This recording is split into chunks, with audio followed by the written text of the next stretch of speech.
نحمده ونصلي ونسلم على رسوله الكريم أما بعد فأعوذ بالله من الشيطان الرجيم بسم الله الرحمن الرحيم لقد كان لكم في رسول الله أسوة حسنة صدق الله العظيم۔ ناظرین کرام، باب العلم انواریہ ایجوکیشنل سوسائٹی کے زیر اہتمام الشفاء بتعریف حقوق المصطفیٰ صلی اللہ علیہ وسلم کا سلسلے وار درس جاری ہے۔ نبی پاک علیہ السلام کی عظمت بے مثال ہے اور نبی پاک علیہ السلام کی سیرت بھی بے مثال ہے۔ شفاء شریف نام ہے ذکر عظمت مصطفیٰ کا، اور شفاء شریف نام ہے ذکر سیرت مصطفیٰ صلی اللہ علیہ وسلم کا، یعنی اس کتاب میں حضور علیہ السلام کی عظمت اور سیرت دونوں کا بیان ہے۔ گزشتہ درس میں نبی پاک علیہ السلام کے زہد کے متعلق احادیث مبارکہ اور واقعات پیش کیے گئے تھے۔ اب آج کا جو ہمارا عنوان ہے درس کا، نبی پاک علیہ السلام کی عبادت کے متعلق، کہ نبی پاک علیہ السلام عبادت کا کس طرح اہتمام فرمایا کرتے تھے اور خشیت اور خوف الہی کا کیا عالم تھا، اس کے متعلق آج انشاءاللہ احادیث مبارکہ پیش کیے جائیں گے۔ علامہ قاضی ایاز مالکی رحمۃ اللہ علیہ فرماتے ہیں: وَأَمَّا خَوْفُهُ رَبَّهُ وَطَاعَتُهُ لَهُ وشدة عبادته فعلى قدر علمه بربه، ولذلك قال فيما حدثنا أبو محمد بن عتاب قراءة مني عليه قال حدثنا أبو القاسم الطرابلسي حدثنا أبو الحسن القابسي حدثنا أبو زيد المروزي حدثنا أبو عبد الله الفربري حدثنا محمد بن إسماعيل حدثنا يحيى بن بكير عن الليث عن عقيل عن ابن شهاب عن سعيد بن المسيب أن أبا هريرة رضي الله عنه كان يقول قال رسول الله صلى الله عليه وسلم لو تعلمون ما أعلم لضحكتم قليلا ولبكيتم كثيرا۔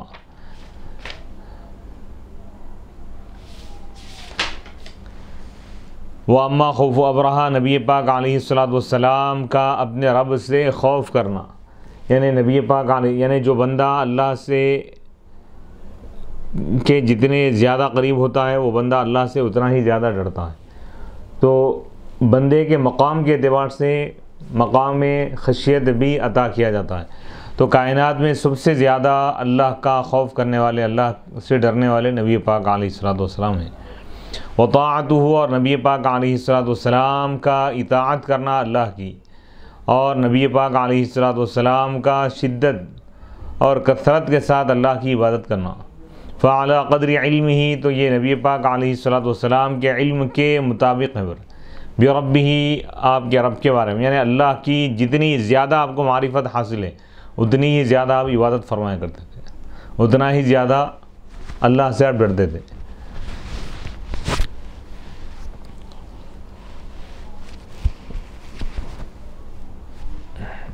حضرت ابو ہریرہ رضی اللہ تعالیٰ عنہ فرماتے تھے، سعید بن مسیب رحمۃ اللہ علیہ سے مروی، یہ تابعی ہے، یہ فرماتے ہیں کہ حضرت ابو ہریرہ رضی اللہ تعالیٰ عنہ فرماتے تھے، اللہ کے رسول علیہ السلام نے ارشاد فرمایا، صحابہ سے آپ نے فرمایا، اہل ایمان سے فرمایا کہ لو تعلمون، اگر تم جانتے ہوتے وہ چیز جو میں جانتا ہوں، لضحکتم قلیلا، تو یقیناً تم بہت کم ہنستے اور زیادہ روتے۔ یعنی نبی پاک علیہ السلام اللہ سے جو آپ یعنی خوف کی جو کیفیت تھی آپ کے اندر، یعنی آپ فرما رہے ہیں کہ اگر یہ علم جو اللہ نے مجھ کو عطا فرمایا، اگر یہ چیز تم جانتے ہوتے تو تم کم ہنستے اور زیادہ روتے تھے۔ یعنی جو اللہ کے مقام اور مرتبے سے جو واقف ہوگا، اللہ کی معرفت جس کو زیادہ حاصل ہوگی، وہ اللہ سے اتنا ہی زیادہ ڈرے گا۔ زاد فی روایتنا عن ابی عیسیٰ الترمذی رفعہ الی ابی ذر رضی اللہ عنہ انی ارى ما لا ترون واسمع ما لا تسمعون اطت السماء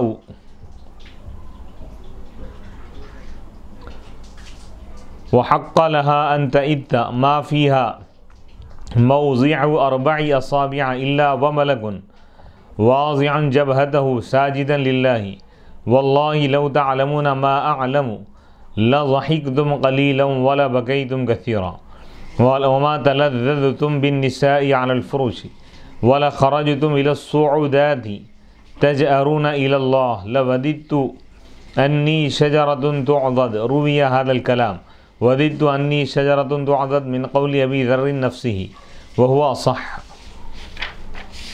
ایک اور روایت لا رہے ہیں جس میں یہ الفاظ کا اضافہ ہے. امام ترمذی رحمۃ اللہ علیہ نے اس کو اپنی کتاب میں اس کو بیان فرمایا ہے. ترمذی شریف میں روایت موجود ہے.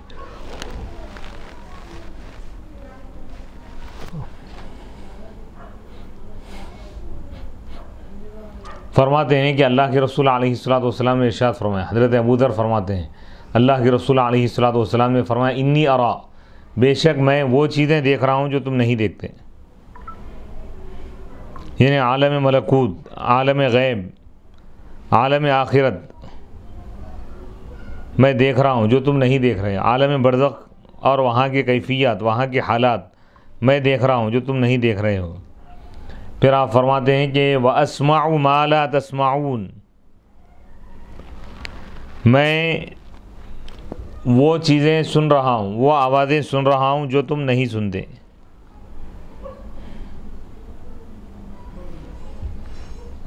اطت السماء وحق لها ان تئت، آپ فرماتے ہیں کہ آسمان میں آوازیں آ رہی ہیں. آسمان آواز کیا اور اس کے لیے سزاوار ہے کہ وہ آواز کرے.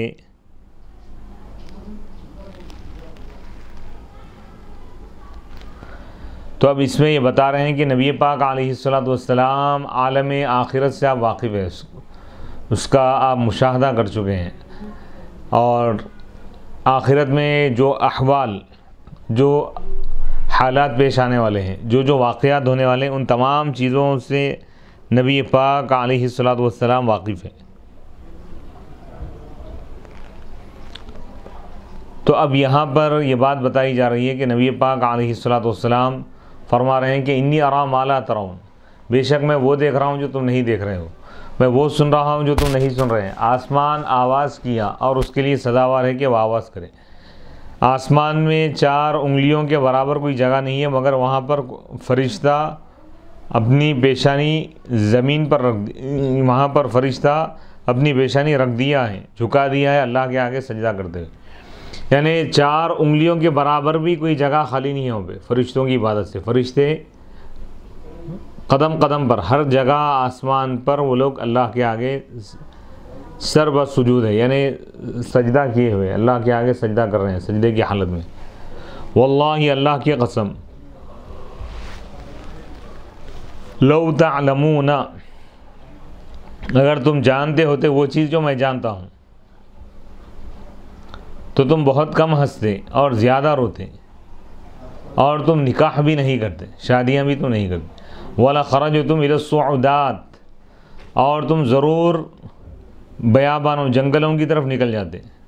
تَجْأَرُونَ إِلَى اللَّهِ، اللہ کی بارگاہ میں، اللہ کے آگے پناہ لیتے ہوئے اللہ کی بارگاہ میں. تو یعنی یہ بتا رہے ہیں کہ آخرت کے اور یہ برزخ، عالم برزخ کے جو حالات ہیں، قبر کی جو منزلیں ہیں، اور قیامت تک جو حالات پیش آنے والے ہیں، اور قیامت کے دن جو کیفیات ہوں گے، حساب و کتاب، تمام جو واقعات حضور علیہ الصلوۃ والسلام نے اچھی طرح اللہ نے آپ کو اس کا علم عطا فرمایا. تو حضور فرما رہے ہیں کہ اگر اس کی حقیقت سے لوگ کما حق ہو اگر واقف ہو جائیں گے تو لوگ دنیا میں ہنسنا چھوڑ دیں گے، کیونکہ آگے جو منزلیں ہیں موت کے بعد، قبر کی جو منزل ہے، اور اس کے بعد قیامت کے دن کا جو معاملہ ہے، قیامت کے دن جو حساب و کتاب ہونے والا ہے، پھر سورج سروں پر ہوگا، جو وہاں کے حالات ہیں حضور علیہ الصلوۃ والسلام اچھی طرح جانتے ہیں. حضور فرماتے ہیں کہ اگر ان چیزوں کو تم جان لو گے اچھی طرح، کما حق ہو، اگر تم کو اس کی معرفت ہو جائے گی تو تم بھی ہنسنا چھوڑ دو گے، زیادہ رونے لگو گے. پھر صحابی رسول فرماتے ہیں، حضرت ابو ذر رضی اللہ تعالیٰ جب یہ حدیث وہ سنے اور بیان کرتے تو اس کے بعد فرماتے ہیں کاش کہ میں چاہتا ہوں، میری تمنا ہے کہ کاش کہ میں ایک درخت ہوتا جسے کاٹ دیا جاتا. وفی حدیث المغیرہ صلی رسول اللہ صلی اللہ علیہ وسلم حتی انتفخت قدماہ. حضرت مغیرہ رضی اللہ تعالیٰ عنہ کی حدیث میں کہ اللہ کے رسول علیہ الصلوۃ نماز ادا فرمائے یہاں تک کہ آپ کے دونوں قدم مبارک پھول جاتے تھے، یعنی سوجن آ جاتی تھی پیروں پر. یعنی عبادت کا اس قدر زیادہ اہتمام، طویل نمازیں آپ پڑھا کرتے تھے، یعنی نوافل. وفی روایت کان یصلی حتی تریما قدمہ. نبی پاک علیہ الصلوۃ نماز ادا فرماتے تھے یہاں تک کہ آپ کے دونوں پیروں پر، دونوں قدموں پر سوجن آ جاتے تھے. فقیل له، تو آپ سے کہا گیا اتکلف ھذا، کیا آپ اس کی تکلیف اٹھا رہے ہیں، آپ تکلف کر رہے ہیں اس کا، ایسا تکلف کر رہے ہیں. وقد غفر لك ما تقدم من ذنبك وما تأخر، جبکہ آپ مغفور ہیں، اب جبکہ آپ کا جنتی ہونا قطعی ہے، اب آپ معصوم ہیں. اب پھر آپ اتنی عبادت، اتنی زیادہ مشقت کیوں اٹھا رہے ہیں؟ تو آپ نے فرمایا افلا اکون عبدا شکورا، کیا میں شکر گزار بندہ نہ بنوں؟ افلا اکون عبدا شکورا، کیا میں شکر گزار بندہ نہ بنوں؟ یعنی اللہ تعالیٰ جو مجھے بلند مقام عطا کیا ہے تو میں اس کا شکر ادا کرتے ہوئے اللہ کی عبادت کثرت سے کرتا ہوں. وَنَحْوُهُ عَنْ أَبِي سَلَمَةَ وَأَبِي هُرَيْرَةَ وَقَالَتْ عَائِشَةُ رضی اللہ عنہا كَانَ عَمَلُ رسول اللہ صلی اللہ علیہ وسلم دیما. ام المؤمنین حضرت عائشہ صدیقہ رضی اللہ تعالیٰ عنہ فرماتی ہیں کہ اللہ کے رسول علیہ الصلوۃ کا عمل دائمی ہوتا تھا، یعنی استقلال اور مستقل مزاجی کے ساتھ آپ نیک اعمال کرتے تھے. یعنی کوئی نفل کام آپ شروع کرتے تو اس کو نہیں چھوڑ دیتے. مواظبت، مداومت، مثابرت، استقلال، استقامت اور ہمیشگی کو آپ اختیار فرماتے. وَأَيُّكُمْ يُطِيقُ، ام المؤمنین حضرت عائشہ صدیقہ رضی اللہ تعالیٰ عنہ فرماتی ہے کہ تم میں سے کون نیک کام پر مداومت کی طاقت رکھتا ہے؟ وقالت كان يصوم حتى نقول لا يفطر ويفطر حتى نقول لا يصوم. مداومت اس کی وضاحت ہو گئی، یعنی ہمیشگی اختیار کرنا، ہمیشہ کوئی کام کرنا. یہ لفظ بار بار آتے رہے گا، اس کو ذہن میں رکھیں. وقالت، حضرت ام المؤمنین حضرت عائشہ صدیقہ رضی اللہ تعالیٰ عنہ نے فرمایا اللہ کے رسول علیہ الصلوۃ روزے رکھتے تھے یہاں تک کہ ہم کہتے لا یفطر، اب حضور افطار نہیں کریں گے، روزہ نہیں چھوڑیں گے. وہ یفطروا، اور آپ روزہ اس قدر چھوڑ دیں، یعنی نوافل نفل روزے، یہاں تک کہ ہم کہتے کہ اب حضور روزہ نہیں رکھیں گے. یعنی عمل پر جو مداومت ہے، ہمیشہ نیک عمل کرنے کا جو مزاج تھا حضور علیہ الصلوۃ وہ بتا رہے ہیں. وَنَحْوُهُ عَنِ ابْنِ عَبَّاسٍ وَأُمِّ سَلَمَةَ وَأَنَسٍ وَقَالَ كُنْتَ لَا تَشَاءُ أَن تَرَاهُ فِي اللَّيْلِ مُصَلِّيًا إِلَّا رَأَيْتَهُ مُصَلِّيًا وَلَا نَائِمًا إِلَّا رَأَيْتَهُ نَائِمًا. حضرت انس رضی اللہ تعالیٰ عنہ فرماتے ہیں کہ کنت لا تشاء، تم نہیں چاہتے کہ تم حضور کو دیکھو رات میں نماز پڑھتے ہو، مگر تم حضور کو نماز پڑھتے ہوئے دیکھو گے. یعنی نماز پڑھتے ہوئے دیکھنا چاہو گے تو وہ بھی تم کو منظر نظر آ جائے گا، اور اگر تم حضور کو آرام کرتے ہوئے دیکھنا چاہو گے تو حضور آرام کرتے ہوئے بھی نظر آئیں گے. یعنی آرام بھی کرنا اور عبادت بھی کرنا، یہ حضور علیہ الصلوۃ کا مزاج تھا. سبحان اللہ. وقال عوف بن مالك كنت مع رسول الله صلى الله عليه وسلم فاستاق ثم توضأ ثم قام يصلي فقمت معه فبدأ فاستفتح البقرة فلا يمر بآية رحمة إلا وقف فسأل ولا يمر بآية عذاب إلا وقف فتعوذ ثم ركع فمكث بقدر قيامه يقول سبحان ذي الجبروت والملكوت والكبرياء والعظمة ثم سجد وقال مثل ذلك ثم قرأ آل عمران ثم سورة يفعل مثل ذلك. حضرت عوف بن مالک فرماتے ہیں کہ میں اللہ کے رسول علیہ الصلوۃ کے ساتھ تھا. آپ مسواک فرمائیں، پھر وضو فرمائیں، پھر آپ نماز کے لیے کھڑے ہو گئے، نماز پڑھنے لگے تو میں آپ کے ساتھ کھڑا ہو گیا. بس آپ شروع کیے نماز، سورہ بقرہ کا آغاز فرمائیں. بس آپ رحمت کی آیت سے نہیں گزرتے تھے مگر وہاں رک جاتے اور اللہ سے رحمت مانگتے تھے. عذاب کی آیت سے نہیں گزرتے مگر وہاں پر رک جاتے اور اللہ کے عذاب سے اللہ کی پناہ مانگتے. ثم رکع، پھر آپ رکوع کیے. بس آپ اپنے قیام کی مقدار رکوع میں رہیں، جتنی دیر قیام میں تھے اتنی ہی دیر رکوع میں ہیں. یقول، یہ کہتے ہیں سبحان ذی الجبروت والملکوت والکبریاء والعظمہ، پاک ہے وہ ذات جو جبروت والی ہے، ملکوت بادشاہت والی ہے، کبریائی والی ہے، عظمت والی ہے. ثم سجدہ، پھر آپ سجدہ کیے. وقال مثل ذلک، سجدے میں بھی اسی طرح آپ نے کہا سبحان ذی الجبروت والملکوت والکبریاء والعظمہ. ثم قرأ، پھر دوسری رکعت میں آپ سورہ آل عمران تلاوت فرمائیں، پھر اور ایک سورہ، پھر سورہ. یہ فعلوا مثل ذلک، ایسا ہی آپ پڑھتے رہے. وعن حذیفہ مثلہ وقال سجد نحو من قیامہ وجلس بین السجدتین نحو منہ وقام حتی قرأ البقرۃ وآل عمران والنساء والمائدہ. حضرت حذیفہ فرماتے ہیں کہ قیام ہی کی طرح آپ سجدہ کیے، جتنی دیر قیام میں تھے اتنی ہی دیر سجدے میں تھے، اور دونوں سجدوں کے درمیان جلسے میں بیٹھ گئے اتنا ہی برا، یعنی اتنی ہی دیر. وقام، پھر آپ کھڑے ہو گئے یہاں تک کہ آپ سورہ بقرہ کی تلاوت فرمائیں، سورہ آل عمران، سورہ نساء، سورہ مائدہ، یعنی تقریباً 6 پارے آپ تلاوت فرمائیں. وعن عائشہ رضی اللہ عنہ قالت قام رسول اللہ صلی اللہ علیہ وسلم بآیت من القرآن لیلۃ. ام المؤمنین حضرت عائشہ صدیقہ رضی اللہ تعالیٰ عنہ ارشاد فرماتی ہیں کہ اللہ کے رسول علیہ السلام ایک رات نماز میں کھڑے ہو گئے، ایک ہی آیت تلاوت کرتے ہوئے، پوری رات ایک آیت تلاوت فرمائیں. سورہ انعام کی آیت ہے ان تعذبہم فإنہم عبادک وإن تغفر لہم فإنک انت العزیز الحکیم. اس آیت میں اس کا ترجمہ یہ ہے کہ ان تعذبہم، اے پروردگار اگر تو ان بندوں کو عذاب دے گا تو یہ بندے تیرے ہی ہیں، اور اگر تو ان کو بخش دے گا تو بے شک تو ہی غالب اور حکمت والا ہے. یہ ایک آیت میں پوری رات گزار دیا. وعن عبد اللہ بن الشخیر اتیت رسول اللہ صلی اللہ علیہ وسلم وهو یصلی ولجوفہ عزیز کعزیز المرجل قال ابن ابی حالہ کان رسول اللہ صلی اللہ علیہ وسلم متواصل الاحزان دائم الفکرہ لیست له راحہ. حضرت عبداللہ بن الشخیر سے روایت ہے، وہ فرماتے ہیں کہ اتیت رسول اللہ، میں اللہ کے رسول علیہ السلام کی خدمت میں حاضر ہوا جبکہ آپ نماز ادا فرما رہے تھے. ولی جوفی، حضور علیہ السلام کے سینے سے، آپ کے پیٹ سے آواز آ رہی تھی، آپ کے جسم انور سے، عزیزن یعنی پکنے کی آواز، کھولنے کی آواز، جیسا کہ ہانڈی کھولتی ہے، یعنی خوف الہی، خشیت الہی. جب تلاوت آپ فرما رہے تھے تو اس وقت آپ کے قلب پر جو کیفیت تھی اس کو بتا رہے ہیں کہ قال ابن ابی حالہ، ابن ابی حالہ کہتے ہیں کہ اللہ کے رسول علیہ السلام ہمیشہ آپ فکر میں رہتے تھے، دائم الفکر، ہمیشہ سوچ میں رہتے تھے.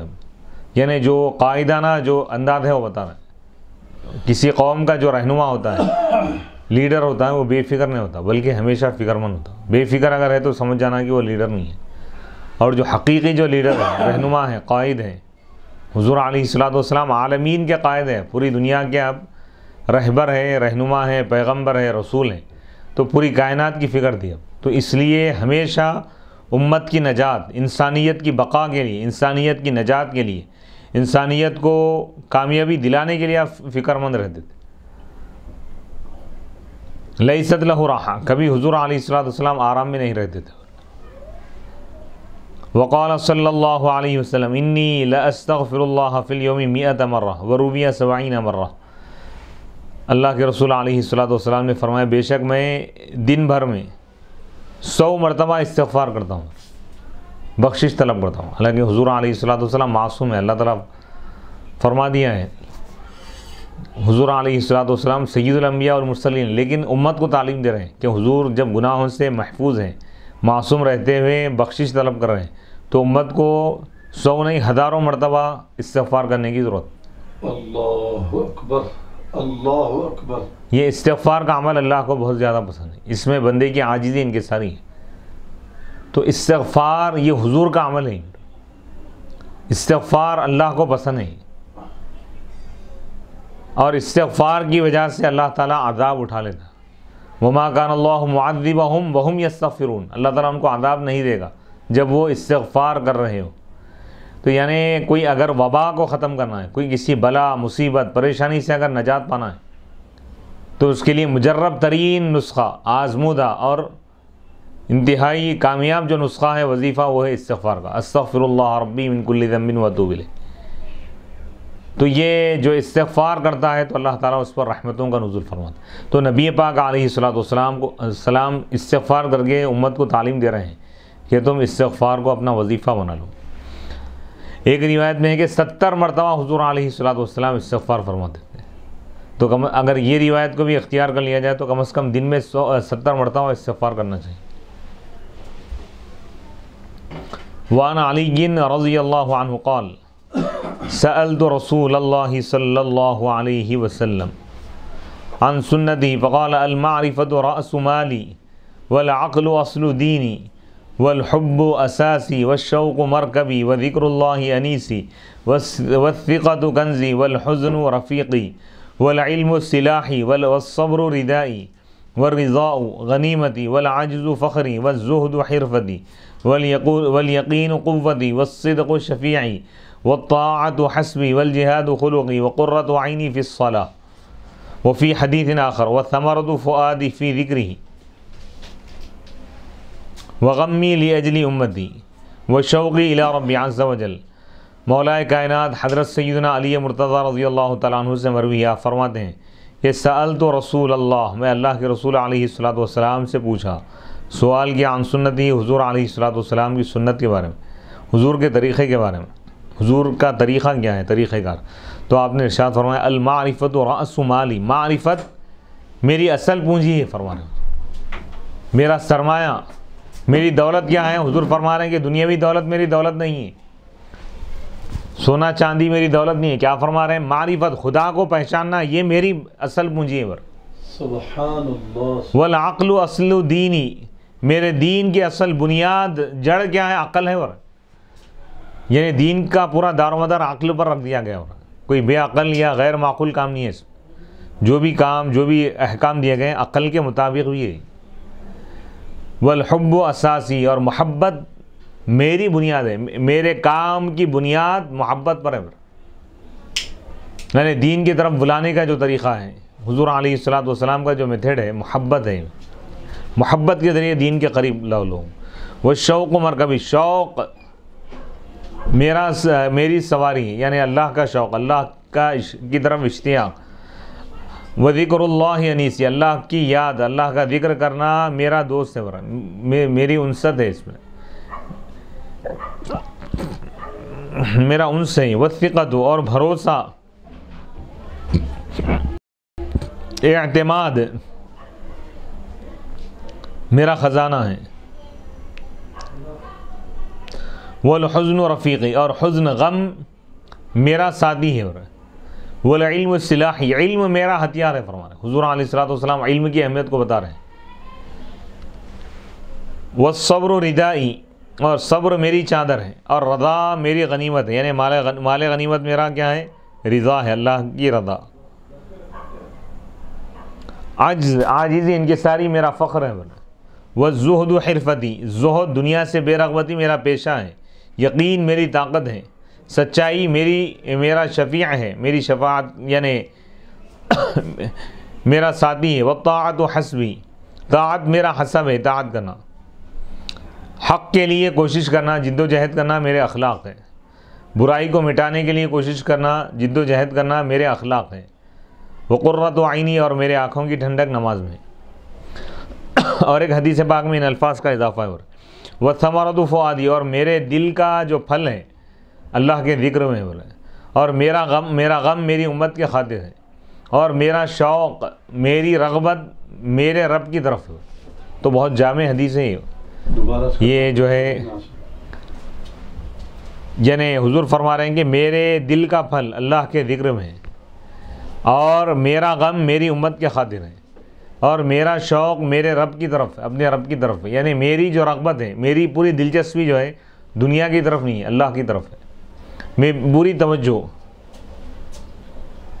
یعنی میرا پورا ارتکاز، میری پوری توجہ، اور میرا پورا رجحان، میلان اور رغبت، اشتیاق، شوق اللہ کی طرف، یعنی اللہ عز و جل کی طرف ہی میں مائل ہوں۔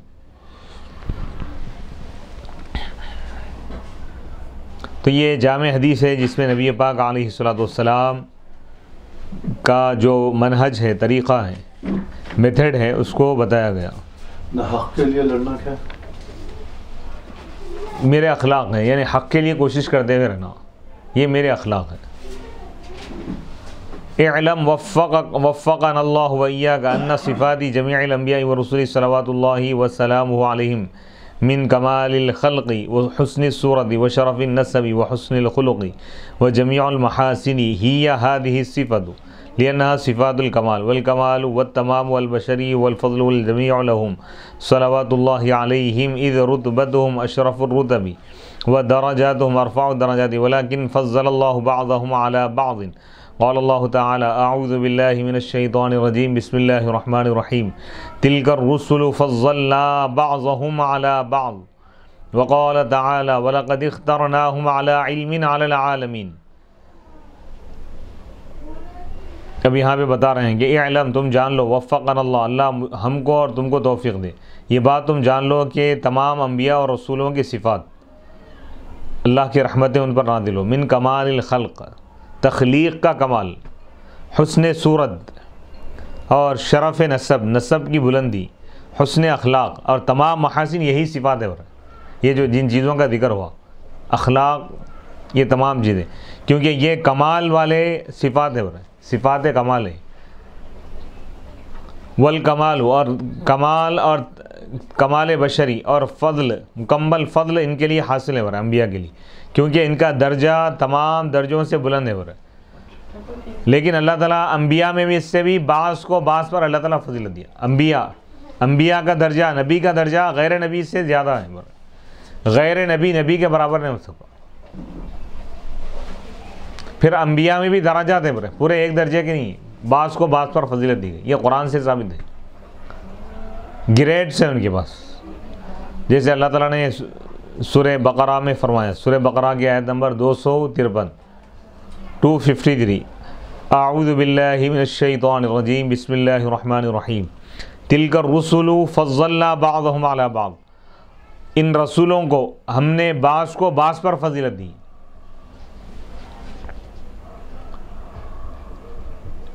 سورہ دخان آیت نمبر 32 میں اللہ تعالیٰ فرما رہا ہے وَلَقَدِ اخْتَرْنَاهُمْ عَلَىٰ عِلْمٍ عَلَى الْعَالَمِينَ، علم کی بنیاد پر ہم نے ان کو تمام عالموں پر چن لیا ہے، انتخاب۔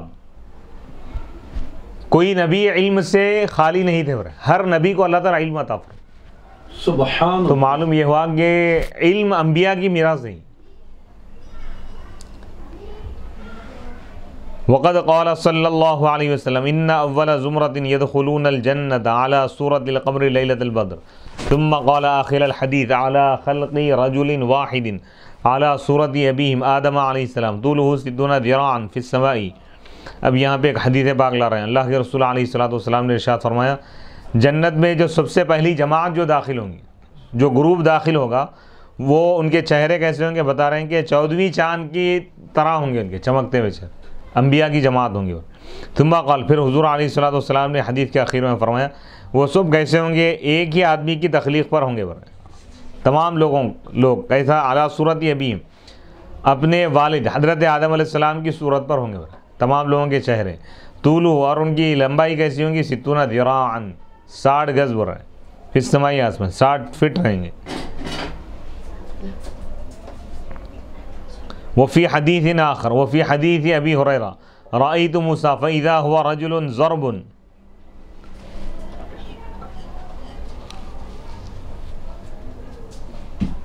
اقنا كأنه من رجال شنوءة ورأيت عيسى فإذا هو رجل ربع كثير خيلان الوجه أحمر كأنما خرج من ديماس۔ وفي حديث آخر مبطن مثل السيف قال وأنا أشبه ولد إبراهيم به۔ وقال في حديث آخر في صفة موسى كأحسن ما أنت رائن من أدم الرجال۔ یہ حدیث پاک لا رہے ہیں کہ حضرت ابو ہریرہ رضی اللہ تعالیٰ عنہ سے ایک حدیث مروی ہے، اس میں وہ فرماتے ہیں کہ اللہ کے رسول علیہ الصلوۃ والسلام نے ارشاد فرمایا حدیث پاک یہ ہے، اللہ کے رسول علیہ الصلوۃ والسلام نے ارشاد فرمایا میں نے موسیٰ کو دیکھا، حضرت موسیٰ علیہ السلام کو دیکھا، بس میں کیا دیکھتا ہوں کہ وہ رجل ایک ایسے آدمی ہیں جو درمیانی ہے، نہ نہایت دبلے ہیں نہ انتہائی موٹے ہیں، پرسنالٹی بتا رہے ہیں اپنی، اقنا یعنی اونچی ناک والے، کھڑی ناک والے ہیں، کأنہ گویا کہ وہ قبیلے شنوا کے لوگوں میں سے، یہ یمن کا ایک قبیلہ ہے ازد شنوا والے۔ ورأیت عیسیٰ، اور میں نے حضرت عیسیٰ علیہ السلام کو دیکھا،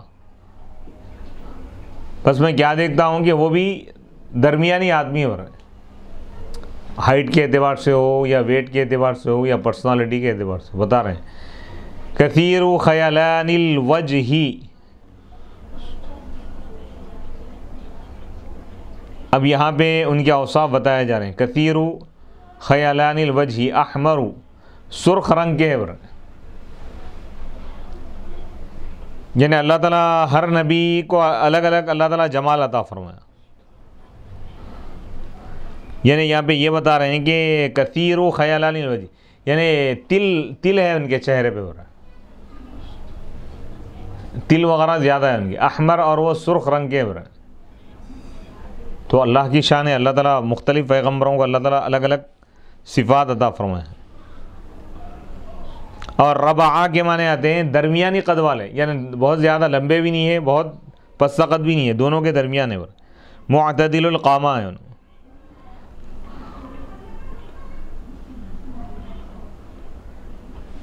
اب یہاں پہ ایک بات بتا رہے ہیں کہ اور سرخ رنگ ہے ان کا، کأنما خرجا، گویا کہ وہ دیماس سے نکلے۔ دیماس کیا ہے اس کی تفسیر کرتے ہوئے بتا رہے ہیں کہ ایک یعنی سرنگ ہے یا کبوتر کا جو گھونسلہ ہے اس سے تشبیہ دی جا رہی ہے، یعنی ان کی رنگت اور ان کے حسن و جمال کو بیان کرتے فرما رہے ہیں کہ سرخ رنگ کے ہو اور ان کے چہرے پر تل وغیرہ ہے۔ وفی حدیث آخر،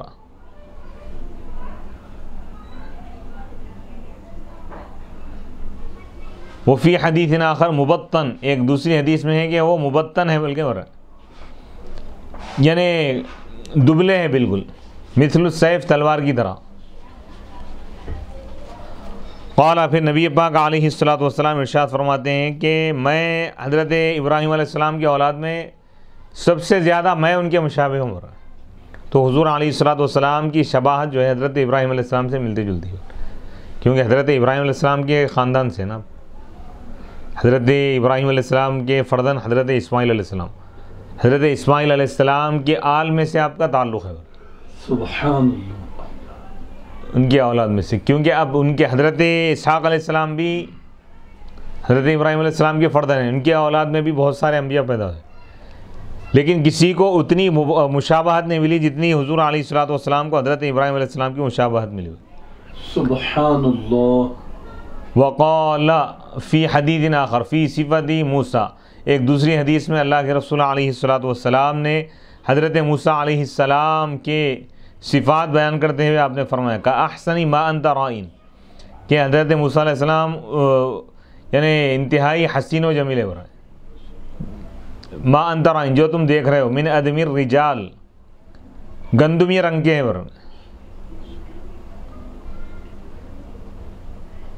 سفیدی اور سیاہی دو چیزیں جو ملی ہوئی رہتی ہیں نا ان کو کہتے ہیں۔ وفی حدیث ابی ہریرہ رضی اللہ عنہ، حضرت ابو ہریرہ رضی اللہ تعالیٰ عنہ کی حدیث میں، عنہ صلی اللہ علیہ وسلم، اللہ کے رسول علیہ الصلوۃ والسلام سے وہ روایت کرتے ہیں، اللہ کے رسول علیہ الصلوۃ والسلام نے ارشاد فرمایا ما بعث اللہ تعالی من بعد لوط نبیا الا فی ذروۃ من قومہ ویروی فی ثروۃ ای کثرۃ ومنع۔ اللہ کے رسول علیہ الصلوۃ والسلام نے ارشاد فرمایا کہ اللہ تعالیٰ حضرت لوط علیہ السلام کے بعد کسی نبی کو نہیں بھیجا مگر ان کی قوم میں جو چوٹی کے لوگ ہیں، پائے کے لوگ ہیں، عالی خاندان کے جو لوگ ہیں، انہی میں سے اللہ تعالیٰ بھیجا ہوتا ہے۔ تاکہ اگر دوسرے لوگ اگر مخالفت کریں تو ان کی قوم اور قبیلے کے لوگ ان کی مدد کر سکیں.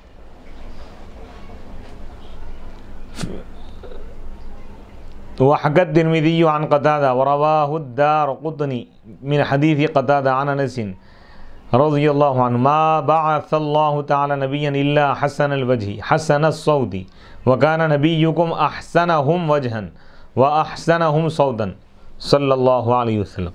ایک حدیث پاک لا رہے ہیں. حضرت امام دارقطنی رحمۃ اللہ علیہ نے اس کو روایت کیا ہے حضرت ابو قتادہ رضی اللہ تعالیٰ عنہ کی حدیث سے. حضرت انس رضی اللہ تعالیٰ عنہ سے روایت ہے. وہ فرماتے ہیں کہ اللہ کے رسول علیہ الصلوۃ والسلام نے ارشاد فرمایا اللہ تعالیٰ کسی نبی کو نہیں بھیجا مگر وہ حسن الوجہ تھے, حسین تھے, جمیل تھے, خوبصورت تھے, حسن الصوت, اچھی آواز والے تھے, تمام انبیاء, تاکہ لوگ ان کی طرف مائل ہوں, ان کی آواز سنیں. آواز کا بھی اثر ہوتا, وجاہت کا بھی اثر ہوتا. تو اللہ تعالیٰ ظاہری اعتبار سے بھی کمال عطا فرمائے, جمال اور باطنی اعتبار سے بھی کمال عطا. سیرت کا کمال, صورت کا جمال, دو چیزیں اللہ تعالیٰ عطا فرمائے. حسن صورت بھی ہے, حسن سیرت بھی ہے, اس کے ساتھ بصیرت بھی ہے. تو یہ انبیاء کرام کو اللہ تعالیٰ جو اپنی قدرت کے جو شہ پارے جو عطا فرمائے, اللہ تعالیٰ اپنی قدرت کے خاص جلوے اللہ تعالیٰ عطا فرمائے. یعنی اللہ تعالیٰ اپنی قدرت کے پورے جلووں میں جو اعلیٰ یعنی سب سے ہائی فائی جو چیزیں ہیں اللہ تعالیٰ, ویسے اللہ تعالیٰ کی قدرت بے مثال ہے, لیکن کائنات میں جتنے جلوے اللہ تعالیٰ رکھا تو انبیاء کرام کو اللہ تعالیٰ اپنی قدرت اور اپنی رحمت کے جلووں کا مظہر بنا کے بھیجا اللہ تعالیٰ. یعنی کائنات میں انبیاء جیسا کوئی بھی نہیں ہے, نہ فرشتے ہیں نہ کوئی اور. غیر نبی نبی کے برابر نہیں ہو سکتا. اہل سنت کا یہ اہل سنت والجماعت کا متفقہ عقیدہ ہے کہ حتیٰ کہ صحابہ کرام اور بڑے بڑے عبادت گزار بھی مل کر کسی نبی کے برابر نہیں ہو سکتے. غیر صحابی کے برابر نہیں, تمام صحابہ مل کر بھی نبی کے برابر نہیں ہو سکتے. تو اللہ تعالیٰ کا یہ خصوصی فضل ہے انبیاء کرام پر. تو اسی بات کو بیان کر وَكَانَ نَبِيُّكُمْ, اور نبی پاک علیہ الصلوۃ والسلام صحابہ سے فرماتے ہیں کہ تمہارے جو نبی ہے محمد عربی صلی اللہ علیہ وسلم یہ تمام انبیاء میں سب سے زیادہ خوبصورت ہے. جمال کا جو اعلیٰ ترین مقام ہے اللہ تعالیٰ وہ حضور کو عطا فرمائے.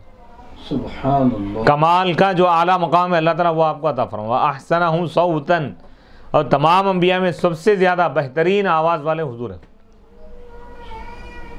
اللہ اکبر. فی حدیث ہرقل وَسَأَلْتُكَ عَنْ نَسَبِهِ فَذَكَرْتَ أَنَّهُ فِيكُمْ ذُو نَسَبٍ وَكَذَلِكَ الرُّسُلُ تُبْعَثُ فِي أَنْسَابِ قَوْمِهَا وَقَالَ تَعَالَى فِي أَيُّوبَ إِنَّا وَجَدْنَاهُ صَابِرًا نِعْمَ الْعَبْدُ إِنَّهُ أَوَّابٌ.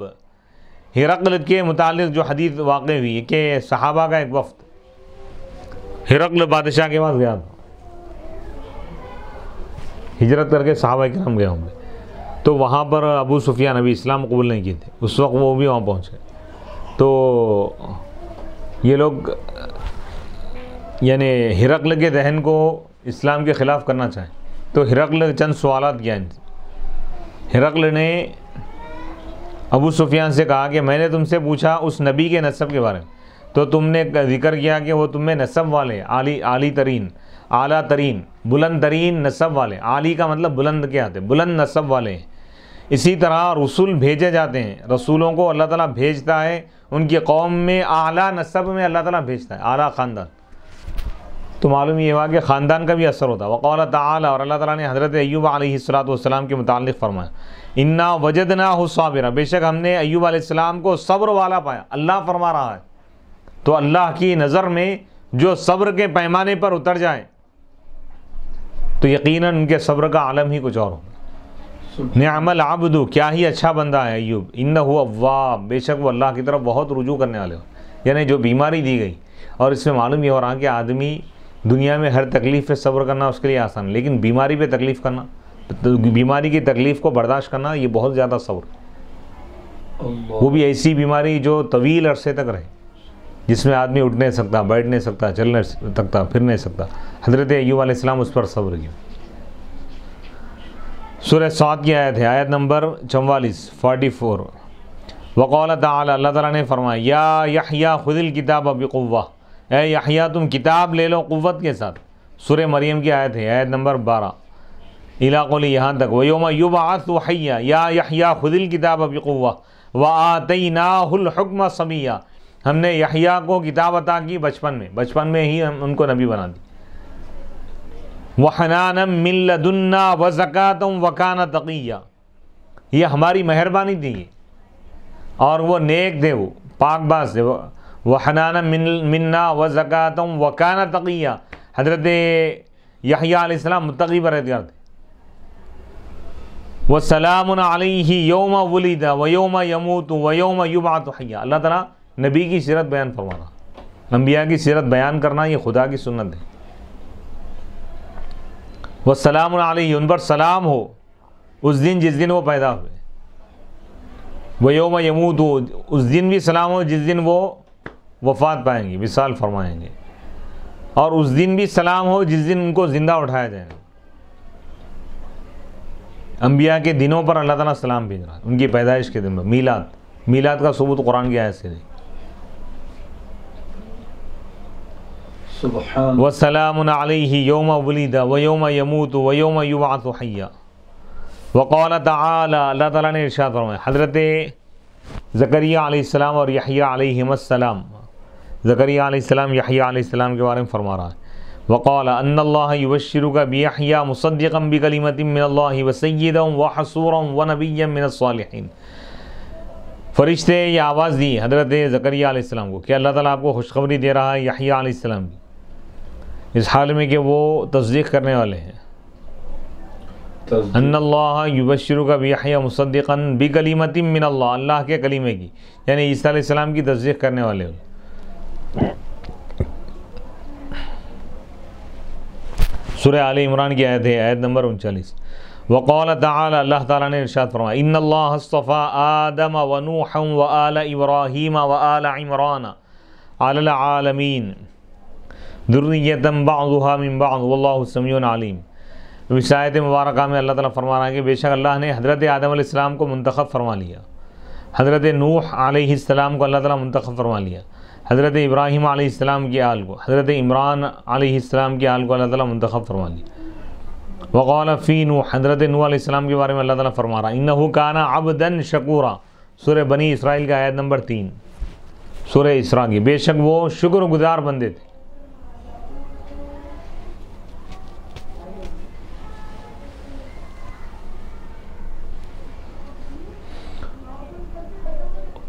وقال تعالی یبشرکی بکلمۃ منہ اسمہ المسیح، اللہ تعالیٰ آپ کو خوشخبری دے رہا ہے مریم، یبشرکی آپ کو خوشخبری دے رہا ہے اللہ تعالیٰ ایک کلیمے کی، یعنی عیسیٰ علیہ السلام، ان کا نام مسیح ہوگا۔ یہ سورہ آل عمران کی آیت نمبر 45 سے لے کر 46 تک حضرت عیسیٰ علیہ السلام کا اس میں ذکر ہے۔ وقال، حضرت عیسیٰ علیہ السلام نے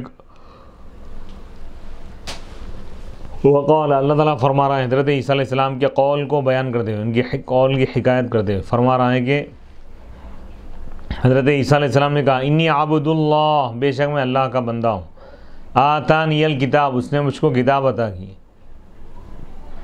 وجعلنی نبیا، اور اس نے مجھ کو نبی بنایا۔ سبحان اللہ۔ قال انی عبد اللہ آتانی الکتاب وجعلنی نبیا وجعلنی مبارکا، اور اس نے مجھ کو مبارک بنایا، اینما کنتو، جہاں کہیں میں رہوں، وَأَوْصَانِي بِالصَّلَاةِ وَالزَّكَاةِ، اور وہ مجھ کو وصیت کیا نماز کی اور زکوٰۃ دی، مَا دُمْتُ حَيًّا، جب تک میں زندہ رہوں۔ سورہ مریم کی آیت ہے، آیت نمبر 30 اور 31۔ وقال تعالی، اور اللہ تعالیٰ نے فرمایا یا ایھا الذین آمنوا لا تکونوا کالذین آذوا موسیٰ، اے ایمان والو تم نہ ہو جاؤ ان لوگوں کی طرح جو حضرت موسیٰ علیہ السلام کو تکلیف پہنچائے۔ سورہ احزاب کی آیت نمبر 69 ہے۔ اللہ قال النبی صلی اللہ علیہ وسلم، اللہ کے نبی صلی اللہ علیہ وسلم نے ارشاد فرمایا کان موسیٰ رجلا حییا، حضرت موسیٰ علیہ السلام بہت باحیا آدمی تھے، حیادار، شرمیلے، ستیرن، با ستر رہنے والے، ما یرا من جسدہ شیء استحیاء الحدیث۔ وقال تعالی عنہ فوہب لی حکما وجعلنی من المرسلین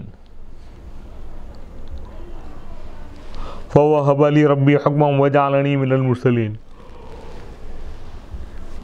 اللہ تعالیٰ حضرت موسیٰ علیہ السلام کے بارے میں فرمایا کہ موسیٰ علیہ السلام نے کہا کہ میرے رب نے مجھ کو حکم عطا فرمایا، یعنی نبوت عطا کی۔ اللہ وقال فی وصف جماعت منہم انی لکم رسول امین۔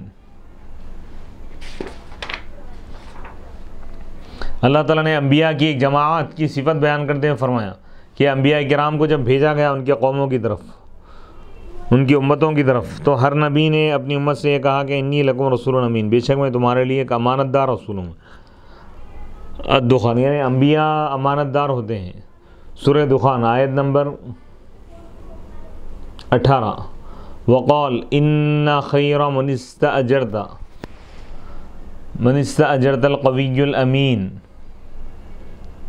بے شک جس کو تم اجرت پر لے رہے ہو، یعنی ان کو معاوضہ دے کر جن کو تم کام لے رہے ہو، یعنی وہ بہترین ہے، وہ القوی الامین، یعنی وہ طاقتور بھی ہے امانت دار بھی۔ انبیاء طاقتور ہوتے ہیں اور امانت دار ہوتے ہیں۔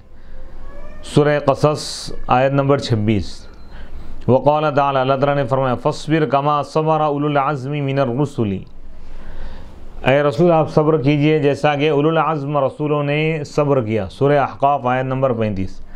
تو اس میں انبیاء کے صبر کی اللہ تعالیٰ تعریف فرما رہا ہے کہ انبیاء کا صبر بھی اعلیٰ ہوتا ہے۔ وقال تعالی ووهبنا له اسحاق ويعقوب كلا هدينا ونوحا هدينا من قبل ومن ذريته داود وسليمان وأيوب ويوسف وموسى وهارون وكذلك نجزي المحسنين وزكريا ويحيى وعيسى وإلياس كل من الصالحين وإسماعيل واليسع ويونس ولوطا وكلا فضلنا على العالمين ومن آبائهم وذرياتهم وإخوانهم وجتبیناہم وہدیناہم الی صراط مستقیم ذلک ھدی اللہ یہدی بہ من یشاء ولو اشرکوا لحبط عنہم ما کانوا یعملون اولئک الذین آتیناہم الکتاب والحکم والنبوۃ۔ اس کے بعد آخری جو آیت ہے اولئک الذین ھدی اللہ فبہداہ مقتدی۔ تو ان آیتوں میں اللہ تعالیٰ انبیاء کا ذکر فرمایا اور ان کے اوصاف اور کمالات کو اللہ تعالیٰ بیان فرمایا۔ اس کے بعد اللہ تعالیٰ فرمایا یہی وہ پیغمبر ہے جن کو ہم نے خصوصی ہدایت ہم نے عطا کی، بس آپ انہی کے راستے کی آپ اتباع اور اقتداء کیجیے۔ سورۃ الانعام آیت نمبر 90، 84 سے 90 تک۔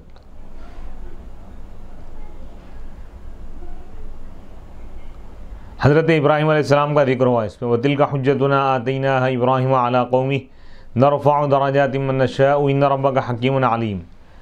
وَوَهَبْنَا لَهُ، ہم نے حضرت ابراہیم علیہ السلام کو عطا کیا، ہم نے اسحاق علیہ السلام اور یعقوب علیہ السلام، بیٹا بھی ہم عطا کیے، پوترا بھی ہم عطا کیے۔ کُلًّا ہدینا، ان سب کو ہم نے ہدایت دی۔ اب اس میں انبیاء کا ذکر ہو رہا ہے، ان کے اوصاف، ان کی سیرت کا ذکر ہے۔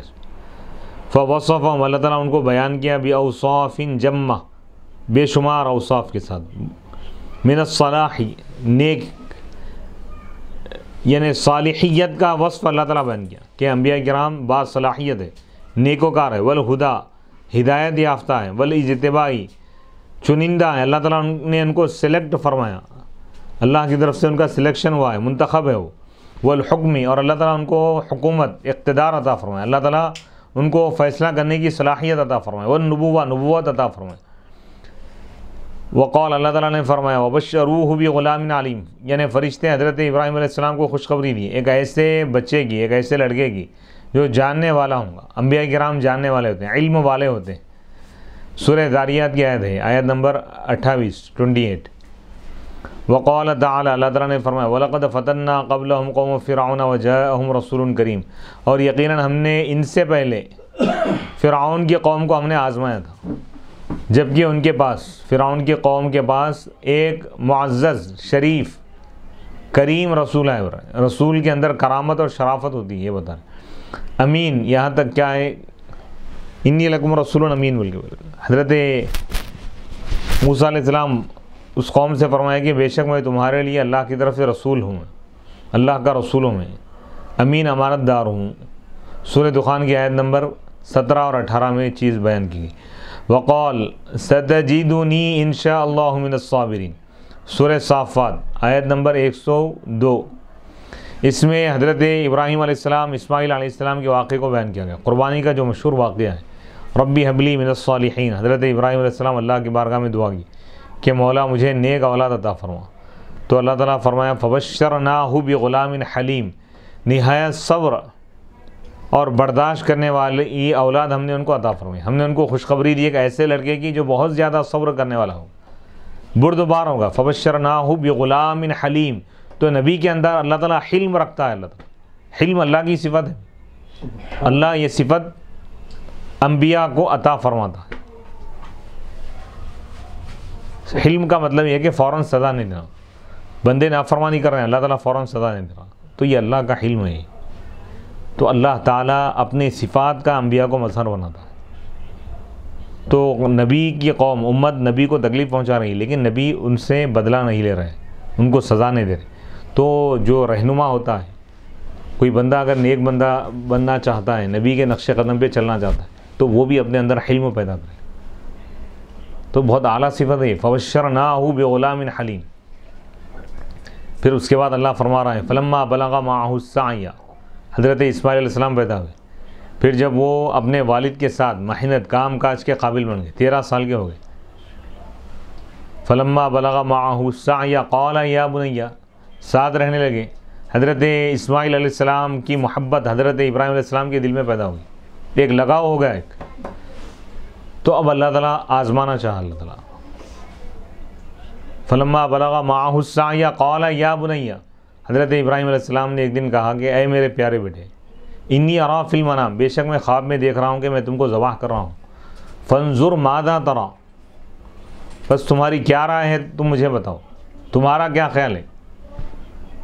یعنی خواب میں یہ بتایا جانا اللہ کی طرف سے اشارہ تھا کہ اللہ یہ چاہ رہا ہے کہ تم اپنا یہ بیٹا اللہ کی راہ میں قربان کرو۔ ایک لوتا ایک بیٹا تھا اس وقت، ابھی اسحاق علیہ السلام پیدا نہیں ہوتے، حضرت ابراہیم علیہ السلام کی عمر شریف 100 سال سے زیادہ تھی۔ تو ایسے وقت میں کوئی بھی شخص، کوئی بھی باپ اپنی اولاد کو بہت ہی دل و جان سے چاہتا ہے کہ بھئی یہ بڑھاپے کا سہارا ہوتا ہے، لیکن اللہ تعالیٰ آزماتا ہے اپنے نیک بندوں، انبیاء کو اللہ تعالیٰ آزماتا ہے۔ تو یہ خواب آپ بیان کیے، تو حضرت اسماعیل علیہ السلام فرمائیں قال یا ابت فعل ما تؤمر، اے ابا جان، یہ اس میں رائے مشورے کی کیا بات ہے، اللہ نے آپ کو جو حکم دیا ہے آپ اس کو پورا کریے، ایک منٹ کے لیے بھی نہیں سن جائے آپ۔ سبحان اللہ، یہ نہیں فرمائے کہ اے ابا جان میری غلطی کیا ہے، آپ لکھ جا کے مجھ کو ذبح کر دے رہے ہیں۔ تو اللہ تعالیٰ بتا رہا ہے کہ بیٹا ہو تو ایسا ہو، والد ہو تو ایسے ہو، اللہ کے بندے ہو تو ایسے ہو، نہ آل کو دیکھو نہ مال کو دیکھو، اللہ کے لیے ہر چیز قربان کر، یہ عبادت اور اللہ کی محبت کا تقاضا ہے۔ عشق کی ابتدا ابتلا ہے اور انتہا کربلا ہے۔ سبحان، جان مال آل اولاد پورے خاندان کو لٹا دی، تو یہ محبت الہی ہے۔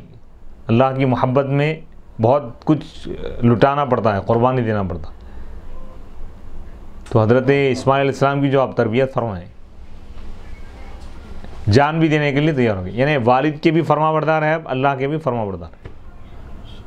اسلامی گھرانہ کیا ہوتا ہے اس کا ماڈل دیا جا رہا ہے، والد ایسے ہو، بیٹا ایسا ہو، بیوی کا یہ حال ہو، یعنی اللہ تعالیٰ بتا رہا ہے کہ انبیاء کرام کے جو گھرانے ہیں ان کو اللہ تعالیٰ بے مثال بنایا، ان کے نقش قدم پر تم چلو، دنیا میں اس طرح زندگی گزارو۔ قال یا ابت فعل ما تؤمر، پھر آپ کیا فرمائیں ستجدنی انشاء اللہ من الصابرین، اے ابا جان یقیناً آپ مجھے صبر کرنے والوں میں سے پاؤں گے۔ ہائے ہائے ہائے، سبحان اللہ سبحان اللہ۔ تو یعنی حلم کیسا دیا اللہ تعالیٰ، جان بھی اگر قربان کرنے کے لیے ان سے کہا جائے تو انہیں اف تک نہیں بولیں گے، صبر کریں گے، اس پہ بھی تیار ہو جائیں گے۔ اللہ اکبر۔ اس میں اتنا زبردست پیغام آپ دیے ہیں قرآن مجید کے حوالے سے کہ حضرت ابراہیم علیہ السلام 100 سال کے بعد آپ کو بیٹا ہوا اور اپنے بیٹے کی قربانی اللہ کی رضا کے لیے، اللہ کی محبت میں قربان ہو جا رہے ہیں، قربانی دینے کے لیے تیار ہو گئے ہیں، اور حضرت اسماعیل علیہ السلام قربان ہونے کے لیے تیار ہو گئے۔ اور یہ موجودہ ہماری امت یہ ہے کہ ہمارے بعد مسلمان ایسے ہیں کہ اپنا مال علم دین کی اشاعت کے لیے قربان کرنے تیار نہیں۔ تو اب یہ جو واقعات ہے اللہ تعالیٰ جو قرآن میں بیان کیا، اس کا مقصد یہ ہے کہ انبیاء کی زندگی کو اپنائیں. یعنی مومن کو ہمیشہ رہنا نہیں ہے دنیا میں, کسی کو بھی رہنا نہیں ہے. تو یہ دولت, یہ جو کچھ بھی اللہ تعالیٰ عطا کیا ہے, اللہ کے دین کے لیے اس کو خرچ کرنا. یعنی مال لٹانے کی بات آئے تو اس کے لیے بھی پیچھے نہیں ہٹنا. اگر جان قربان کرنے کی بات اگر آ جائے تو اس کی پرواہ نہیں کرنا. اللہ تعالیٰ پیدا کیا, اللہ کے لیے قربان کرنا ہے, اللہ تعالیٰ پھر دوبارہ زندہ کریں گا. بے شک.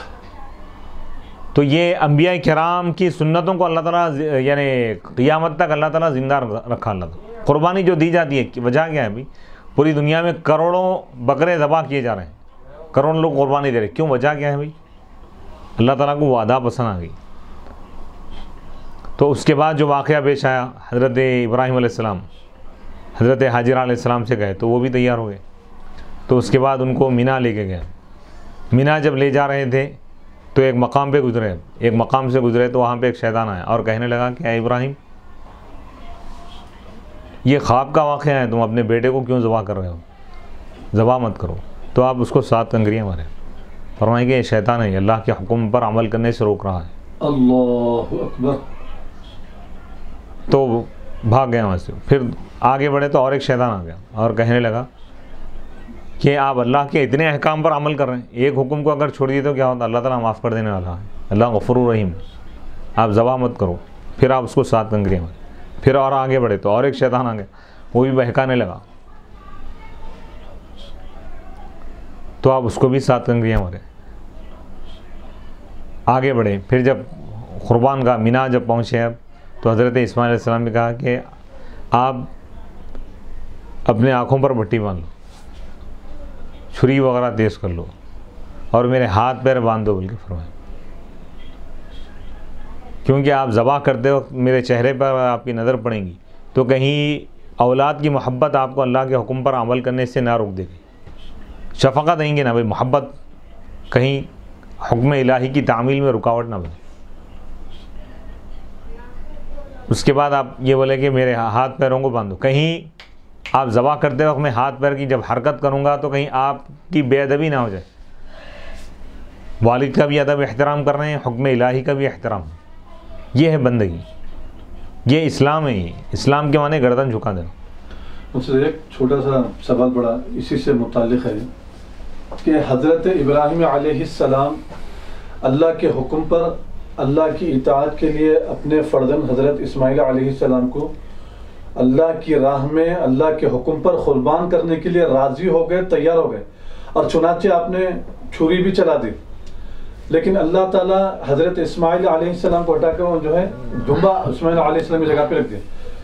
تو اللہ کو یہ ادا اتنی پسند آ گئی کہ قیامت تک اللہ تعالیٰ جو ہے قربانی کا حکم جاری فرما دیے. ادا اتنی پسند آ گئی.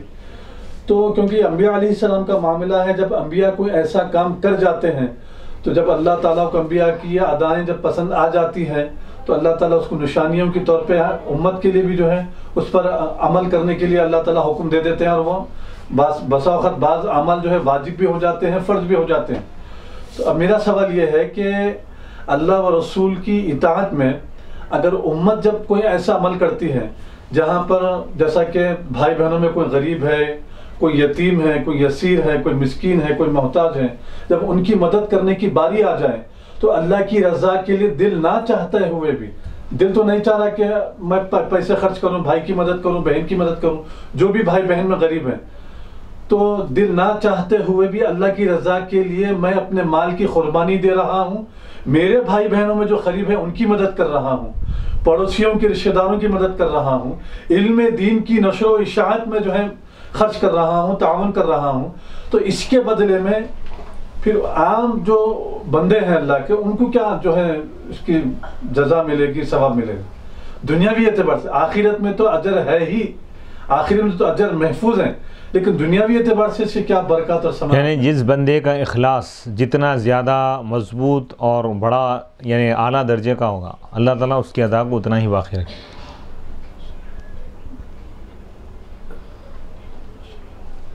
جیسے مثال کے طور پہ بہت سے اولیاء کی مثالیں ہمارے سامنے, اولیاء اللہ کی بھی مثالیں ہیں, صحابہ وغیرہ جتنے بھی ہیں نا.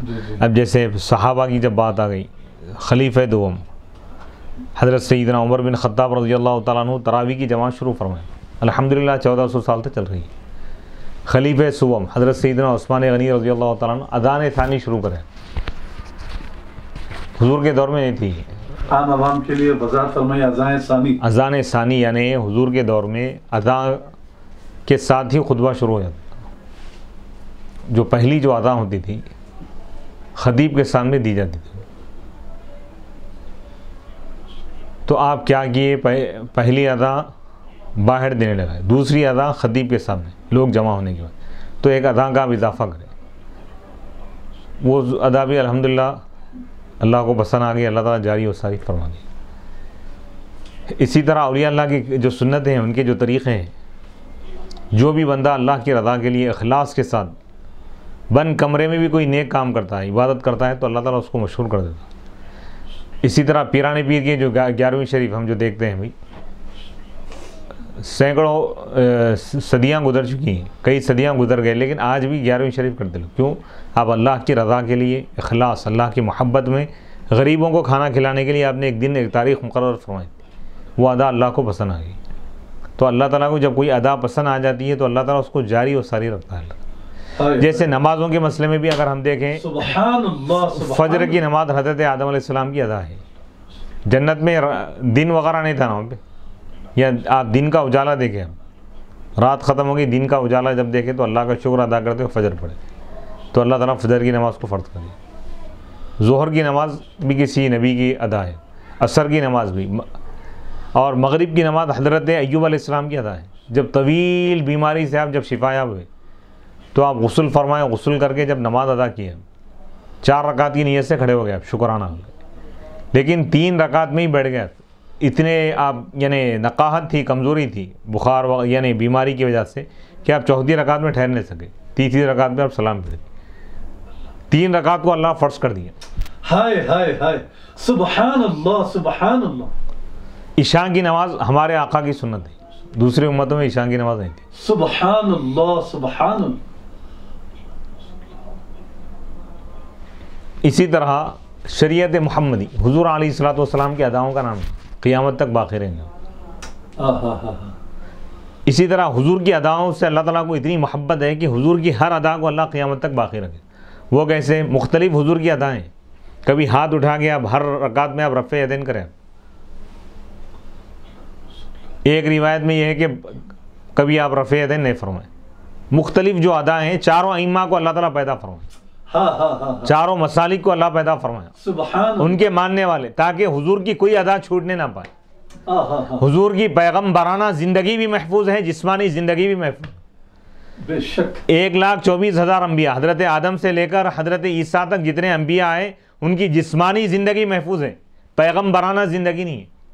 آج حضرت موسیٰ کی زندگی پر عمل کرنے والے، ان کی سیرت پر عمل کرنے والے نہیں ہیں دنیا میں. عیسیٰ علیہ السلام کے تمام طریقوں پر چلنے والے نہیں ہیں گزرے ہوئے انبیاء کے، لیکن حضور کی شریعت، حضور کی اداؤں پر پوری دنیا میں عمل ہو رہا ہے. اور تمام اداؤں پر بھی یہ جو فقہی جو مسالک ہے، یہ اللہ کی حکمت ہے،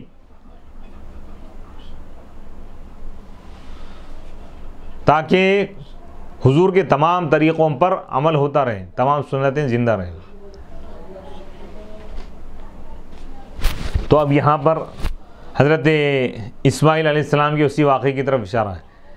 تو اس کے بعد کیا ہوا کہ اللہ تعالیٰ نے حضرت جبرائیل علیہ السلام کو جنت سے دمبا دے کر بھیجا. اللہ تعالیٰ بکرا، حضرت جبرائیل علیہ السلام نے دونوں کے آنکھوں پہ پٹی بنی تھی، حضرت اسماعیل علیہ السلام کو ہٹا دی. پھر حضرت ابراہیم علیہ السلام اسماعیل علیہ السلام پر پہلے تو ان کے حلق پہ آپ چھری چلائیں، ایک نہیں، دو نہیں، 3 دن مرتبہ، لیکن حلق نہیں کٹا. تو کیونکہ مشیت الہی ذبح کرنے کی نہیں تھی، اللہ تعالیٰ خالی امتحان لینا چاہ رہا تھا. پھر اسماعیل علیہ السلام کو ہٹا کے دمبا رکھ دیا گیا، دمبا ذبح ہو گیا. سبحان اللہ. کیونکہ حضور کا ظہور باقی تھا ابھی وہاں پر. کیونکہ حضور آپ ہی کی نسل سے تشریف لانے والے تھے. اتنی آزمائش ہو رہا ہے، اس لیے حضور فرماتے ہیں انا ابن الذبیحین، میں 2 ذبیحوں کا بیٹا ہوں. فرمائے اسماعیل ذبیح اللہ اور حضرت عبداللہ کہ آپ کے دادا حضرت عبد المطلب رضی اللہ تعالیٰ یہ منت مانگے تھے آپ کے اگر 10 بیٹے ہوں گے تو 10ویں بیٹے کو آپ اللہ کی راہ میں قربان کر دیں گے.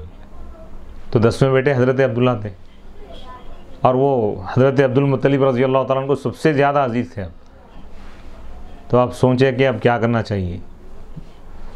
تو یہ آپ کو مشورہ دیا گیا کہ قرآن اندازی کریں، یعنی 10 اونٹ ایک چٹھی پر لکھیں اور حضرت عبداللہ کا نبی نام لکھیں دوسری چٹھی پہ، دونوں کو فولڈ کر دیا، موڑ کے ڈال دی. ایک چٹھی اٹھائیں، پھر عبداللہ رضی اللہ تعالیٰ کا نام لکھیں، پھر اور 10 اونٹوں کا اضافہ کریں، اسی طرح 10 100 اونٹ تک پہنچ گئے.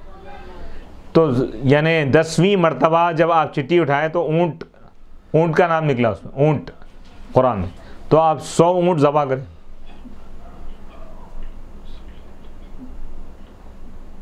تو یہ جو امتحان تھا بہت بڑا امتحان تھا. اللہ تعالیٰ خود فرما رہا ہے اِنَّ هَذَا لَهُوَ الْبَلَاءُ الْمُبِينُ، یقیناً یہ بہت بڑی آزمائش تھی. حضرت ابراہیم علیہ السلام سے اللہ تعالیٰ فرمایا وَنَادَيْنَاهُ أَن يَا إِبْرَاهِيمُ قَدْ صَدَّقْتَ الرُّؤْيَا إِنَّا كَذَلِكَ نَجْزِي الْمُحْسِنِينَ، آپ نے اپنے خواب کو سچ کر دکھایا، اسی طرح ہم محسنین کو بدلا دیتے ہیں. تو اس وقت سے اولاد کے بجائے یہاں پر بکرے وغیرہ دمہ جو دیا جاتا ہے حضرت ابراہیم علیہ السلام کی سنت ہے. تو یہ بہت بڑی آزمائش تھی، اس میں بھی اللہ تعالیٰ ان کو کامیابی عطا فرمایا. صبر کی مثال دی جا رہی ہے کہ انبیاء کی سیرت اور کمالات کو اللہ تعالیٰ قرآن میں جہاں جہاں بیان کیا اس کو بتا رہے ہیں کہ انبیاء کی سیرت کا ذکر ہے. وقال فی اسماعیل، حضرت اسماعیل علیہ السلام کے بارے میں اللہ تعالیٰ فرمایا انہ کان صادق الوعد، حضرت اسماعیل علیہ السلام سچے وعدے کے سچے تھے. الآیتین، سورہ مریم کی یہ 2 آیتیں ہیں اس میں. وہ فی موسیٰ، حضرت موسیٰ علیہ السلام کے بارے میں اللہ تعالیٰ فرمایا انہ کان مخلصا، بے شک وہ مخلص سے، ایک مخلص ہے، ایک مخلص ہے. مخلص کا مطلب جو عمل کو خالص کرے اللہ کے لیے، عمل کو اللہ کے لیے کرے، جو اللہ کو پسند، یعنی جو اللہ کو اپنا مقصد بنائے، اپنا مقصود بنائے. اور مخلص وہ ہے جس کو اللہ اپنا مقصود بنائے. اس میں بندہ مقصود ہوتا ہے. مخلص کا مطلب اللہ چن لیا، اللہ خالص کر لیا. سبحان اللہ سبحان اللہ. مخلص میں کیا ہوتا ہے؟ بندہ خالص کرتا ہے. مخلص کا مطلب یہ ہے کہ بندے کو اللہ اپنے لیے خاص کر لیتا ہے. تو یہ بہت بڑا مقام ہے. انہو کانا مخلصا، بے شک وہ مخلص تھے. وہ فی سلیمان، حضرت سلیمان علیہ السلام کے بارے میں فرمایا اللہ تعالیٰ نعم العبد، کیا ہی اچھے بندے ہیں حضرت سلیمان علیہ السلام. انہو اواب، بے شک وہ اللہ کی طرف بہت زیادہ رجوع کرنے والے. وقال، حضرت اللہ تعالیٰ نے فرمایا وَاذْكُرْ عَبْدَنَا وَاذْكُرْ عِبَادَنَا إِبْرَاهِيمَ وَإِسْحَاقَ وَيَعْقُوبَ أُولِي الْأَيْدِي وَالْأَبْصَارِ، بے شک تم یاد کرو ہمارے بندوں کو، حضرت ابراہیم، حضرت اسحاق، حضرت یعقوب علیہ السلام کو، اولی الایدی جو طاقتور تھے اور بصارت والے تھے، یعنی زیادہ عبادتیں کرنے والے تھے. یہاں تک ہے ابراہیم. پوری جو آیت ہے نا 45 46 آیت نمبر سورہ صاد کی، یہاں پر تفصیلی ذکر آ رہا ہے. انشاءاللہ ہم اگلی نشست میں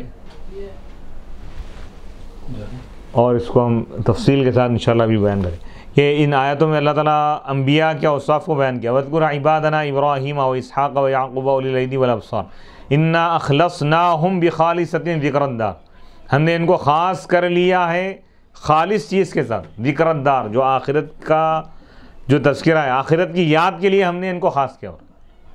اللہ، آخرت کے لیے ہم ان کو بنائے، بس دنیا سے ان کا کوئی تعلق نہیں ہو رہا. تو آخرت والے جو بندے ہیں ان کی پہچان الگ ہے. جو بندے دنیا کے لیے پیدا ہوئے ان کی پہچان الگ ہے. اللہ، تو انبیاء کی جو زندگی ہے خالص ہے، اللہ کی طرف سے یہ سلیکٹڈ ہے، منتخب ہے، اللہ ان کو چن لیا ہے. وہ فی داؤد، حضرت داؤد علیہ السلام کے بارے میں اللہ تعالیٰ فرما رہے ہیں نعم العبد انہ اواب، کیا ہی اچھے بندے ہیں حضرت ایوب علیہ، حضرت داؤد علیہ السلام، بے شک وہ اواب ہے. 40 دن تک روتے رہے ایک لغزش پر، یہاں تک کہ آپ کے آنسوؤں کے پانی سے ہریالی ہو گئی تھی اور پودا ہو گیا. انہ اواب. ثم قال، پھر اللہ تعالیٰ فرما رہا ہے وشددنا ملکہ، ہم نے ان کی حکومت کو ہم نے مضبوط کر دیا. وآتیناہ الحکمت، ہم نے ان کو حکمت اور حکومت عطا کی. وہ فصل الخطاب، فصل الخطاب ہم نے عطا کیا، ایسا خطاب جو حق اور باطل کے درمیان فرق کرنے والا ہے. ایسی صلاحیت ان کے اندر تھی تقریری.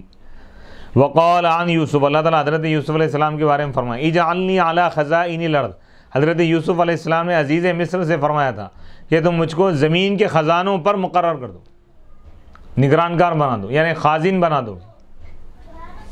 انہ حفیظ علیم، بے شک میں حفاظت بھی کرنے والا ہوں اور جاننے والا بھی، نگرانی بھی میں کر سکتا ہوں اور جانتا بھی ہوں. وفی موسیٰ، حضرت موسیٰ علیہ السلام کے بارے میں اللہ تعالیٰ فرمایا ستجدنی انشاء اللہ صابرا، کہ حضرت موسیٰ علیہ السلام نے خضر علیہ السلام سے کہا کہ عنقریب آپ مجھے انشاءاللہ اگر اللہ نے چاہا تو صبر کرنے والا پائیں گے. حضرت موسیٰ علیہ السلام نے خضر علیہ السلام سے کہا، خضر علیہ السلام کے پاس جو گئے تھے نا، وہ بھی ایک تفصیلی واقعہ ہے. وقال تعالیٰ، اللہ تعالیٰ نے فرمایا حضرت شعیب علیہ السلام کے بارے میں ستجدنی انشاء اللہ من الصالحین. حضرت موسیٰ علیہ السلام نے حضرت شعیب علیہ السلام سے کہا کہ بے شک تم عنقریب آپ مجھ کو پاؤ گے انشاءاللہ من الصالحین، نیکوں میں سے پاؤ گے. وقال، اللہ تعالیٰ نے فرمایا وما اريد ان اخالفکم الی ما انہاکم عنہ ان اريد الا الاصلاح ما استطعت. حضرت صالح علیہ السلام نے اپنی قوم سے کہا کہ میں تمہاری مخالفت نہیں کرنا چاہتا، میں تو صرف تمہاری اصلاح چاہتا ہوں جتنا میں کر سکتا ہوں. وقال ولوطا آتیناہ حکما وعلما، اللہ تعالیٰ نے فرمایا کہ ہم نے لوط علیہ السلام کو حکم یعنی فیصلہ کرنے کی صلاحیت اور علم عطا کیا، نبوت اور علم ہم نے عطا کی. وقال تعالی، اللہ تعالیٰ نے فرمایا انہم کانوا یسارعون فی الخیرات ویدعوننا رغبا ورہبا. تمام انبیاء کا مجموعی ذکر کرتے ہوئے اللہ تعالیٰ فرما رہا ہے کہ انبیاء کرام وہ ہیں جو نیکیوں میں آگے بڑھتے تھے، دوڑتے تھے نیکیوں کی طرف. وَيَدْعُونَنَا، اور وہ ہم کو پکارتے تھے، ہم سے دعائیں کرتے تھے، ہم سے مانگتے تھے. رغباً، ہماری طرف راغب ہوتے ہوئے، ورہبا، ہمارے عذاب سے ڈرتے ہوئے. ہمارا ڈر بھی تھا ان کے دلوں میں اور ہماری رحمت کی امید بھی تھی. وَكَانُوا لَنَا خَاشِعِينَ، اور وہ ہمارے آگے جھکنے والے تھے. یعنی انبیاء کے اوصاف اللہ تعالیٰ بیان فرما رہا ہے کہ نیکیوں کی طرف جلدی کرنا، نیکیوں کی طرف دوڑنا، نیکیوں کی طرف مائل ہونا، یہ انبیاء کا خاص وصف ہے. اللہ کی رحمت سے امید رکھنا، اللہ کے عذاب سے ڈرنا، یہ انبیاء کی صفت ہے. یہ صفت امت کو اختیار کرنا چاہیے. وَكَانُوا لَنَا خَاشِعِينَ. اس کے بعد اللہ تعالیٰ بتا رہے ہیں کہ قال سفیان هو الحزن الدائم فی آیین کثیرہ ذکر فیہا من خصالہم ومحاسن اخلاقہم الدالہ علی کمالہم وجاء فی ذلک فی الاحادیث کثیر كقوله صلی اللہ علیہ وسلم انما الکریم ابن الکریم ابن الکریم ابن الکریم یوسف ابن یعقوب ابن اسحاق ابن ابراہیم نبی نبی ابن نبی ابن نبی ابن نبی ابن نبی ابن نبی. یعنی سفیان کہتے ہیں کہ یہ حزن دائم ہے، یعنی دائمی طور پر فکر کرنا. یہ بہت ساری آیتوں میں انبیاء کا جو ذکر کیا گیا جس میں ان کے خصال، ان کی عادتوں کا، ان کے اطوار کا، عادات کا، احوال کا، ان کی خوبیوں کا، ان کے کمالات کا ذکر کیا اللہ تعالیٰ. ان کے محاسن اخلاق، اچھے اخلاق کا اللہ تعالیٰ ذکر فرمایا. خصال کا مطلب خصال عادت. وجاء فی ذلک من ذلک، اور اس میں بہت یعنی احادیث میں بہت سا اس کا ذکر ملتا ہے، جیسا کہ نبی پاک علیہ الصلوۃ والسلام نے ارشاد فرمایا یقیناً کریم یعنی شریف ابن شریف، وہ شریف جو شریف کا بیٹا ہے، وہ شریف کے بیٹے، وہ شریف کے بیٹے کون ہے؟ حضرت یوسف علیہ السلام کے بارے میں فرمایا. یوسف علیہ السلام، یوسف بن یعقوب بن اسحاق بن ابراہیم، یہ چاروں پشتے نبیوں کی ہیں. یوسف علیہ السلام پیغمبر، پیغمبر کے بیٹے، پیغمبر کے پوترے، پیغمبر کے پڑ پوترے. یوسف علیہ السلام بھی نبی، ان کے والد بھی نبی، ان کے دادا بھی نبی، ان کے پردادا بھی نبی. سبحان، سنہری سلسلہ ہو رہے. وفی حدیث انس وکذالک الانبیاء تنام اعینہم ولا تنام قلوبہم وروی ان سلیمان کان مع ما اعطی من الملک لا يرفع بصره الى السماء تخشعا وتواضعا للہ تعالی. حدیث پاک میں اسی طرح انبیاء کرام کی آنکھیں سوتی ہیں، دل نہیں سوتا، دل بیدار رہتا ہے. کون سی حدیث ہے؟ کون سی کتاب کی ہے یہ حدیث پاک؟ یہ مختلف کتابوں میں موجود ہے. یہ تو اب شفا شریف میں حضرت ذکر فرما رہے ہیں. وہ رویہ روایت میں یہ آیا کہ حضرت سلیمان علیہ السلام بادشاہت کی عطا کیے جانے کے باوجود بھی اپنی نگاہ آسمان کی طرف نہیں اٹھاتے تھے، بلند نہیں کرتے تھے، آسمان کو یہ سر اٹھا کے نہیں دیکھتے تھے، خشوع خضوع کی وجہ سے، تواضع کی وجہ سے. یعنی اللہ آسمانوں پر اللہ کی بادشاہت نہ ہے، بادشاہت ہے اللہ کی بادشاہت، تو عاجزی انکساری، سر یوں اٹھا کے دیکھنا آپ مناسب نہیں سمجھ، اس کو عاجزی انکساری کے خلاف سمجھ رہے ہیں. حالانکہ وقت کے بادشاہ ہیں، جنات تمام چیزوں کو اللہ آپ کے تابع کر دیا، ہوائیں تابع، سمندر تابع ہیں، پرندوں سے بات کر رہے ہیں. سبحان اللہ سبحان. دنیا کے بادشاہوں کے لیے سبق ہے، یہ درس ہے. چھوٹا موٹا اگر گوشت مل جائے تو آدمی کی نگاہ زمین پہ نہیں ٹکتی، آسمانوں کی طرف وہ دیکھنے لگتا ہے. لیکن حضرت سلیمان علیہ السلام اتنے اونچے مقام کے باوجود بھی آسمانوں کی طرف نگاہ اٹھا کر نہیں دیکھتے. اللہ اکبر. تو اللہ تعالیٰ نے بتایا، یہ ایک ماڈل پیش کیا جا رہا ہے کہ انبیاء کو اللہ تعالیٰ دولت بھی دیا، بادشاہت بھی دیا، تو اس کے باوجود ان کا مزاج کیسا تھا، ان کا رہن سہن کیسا تھا. ہاں، اور موجودہ حکومت کرنے والے پولیٹیشینز، اب موجودہ جو لوگ ہیں وہ تو آپ دیکھ ہی رہے ہیں.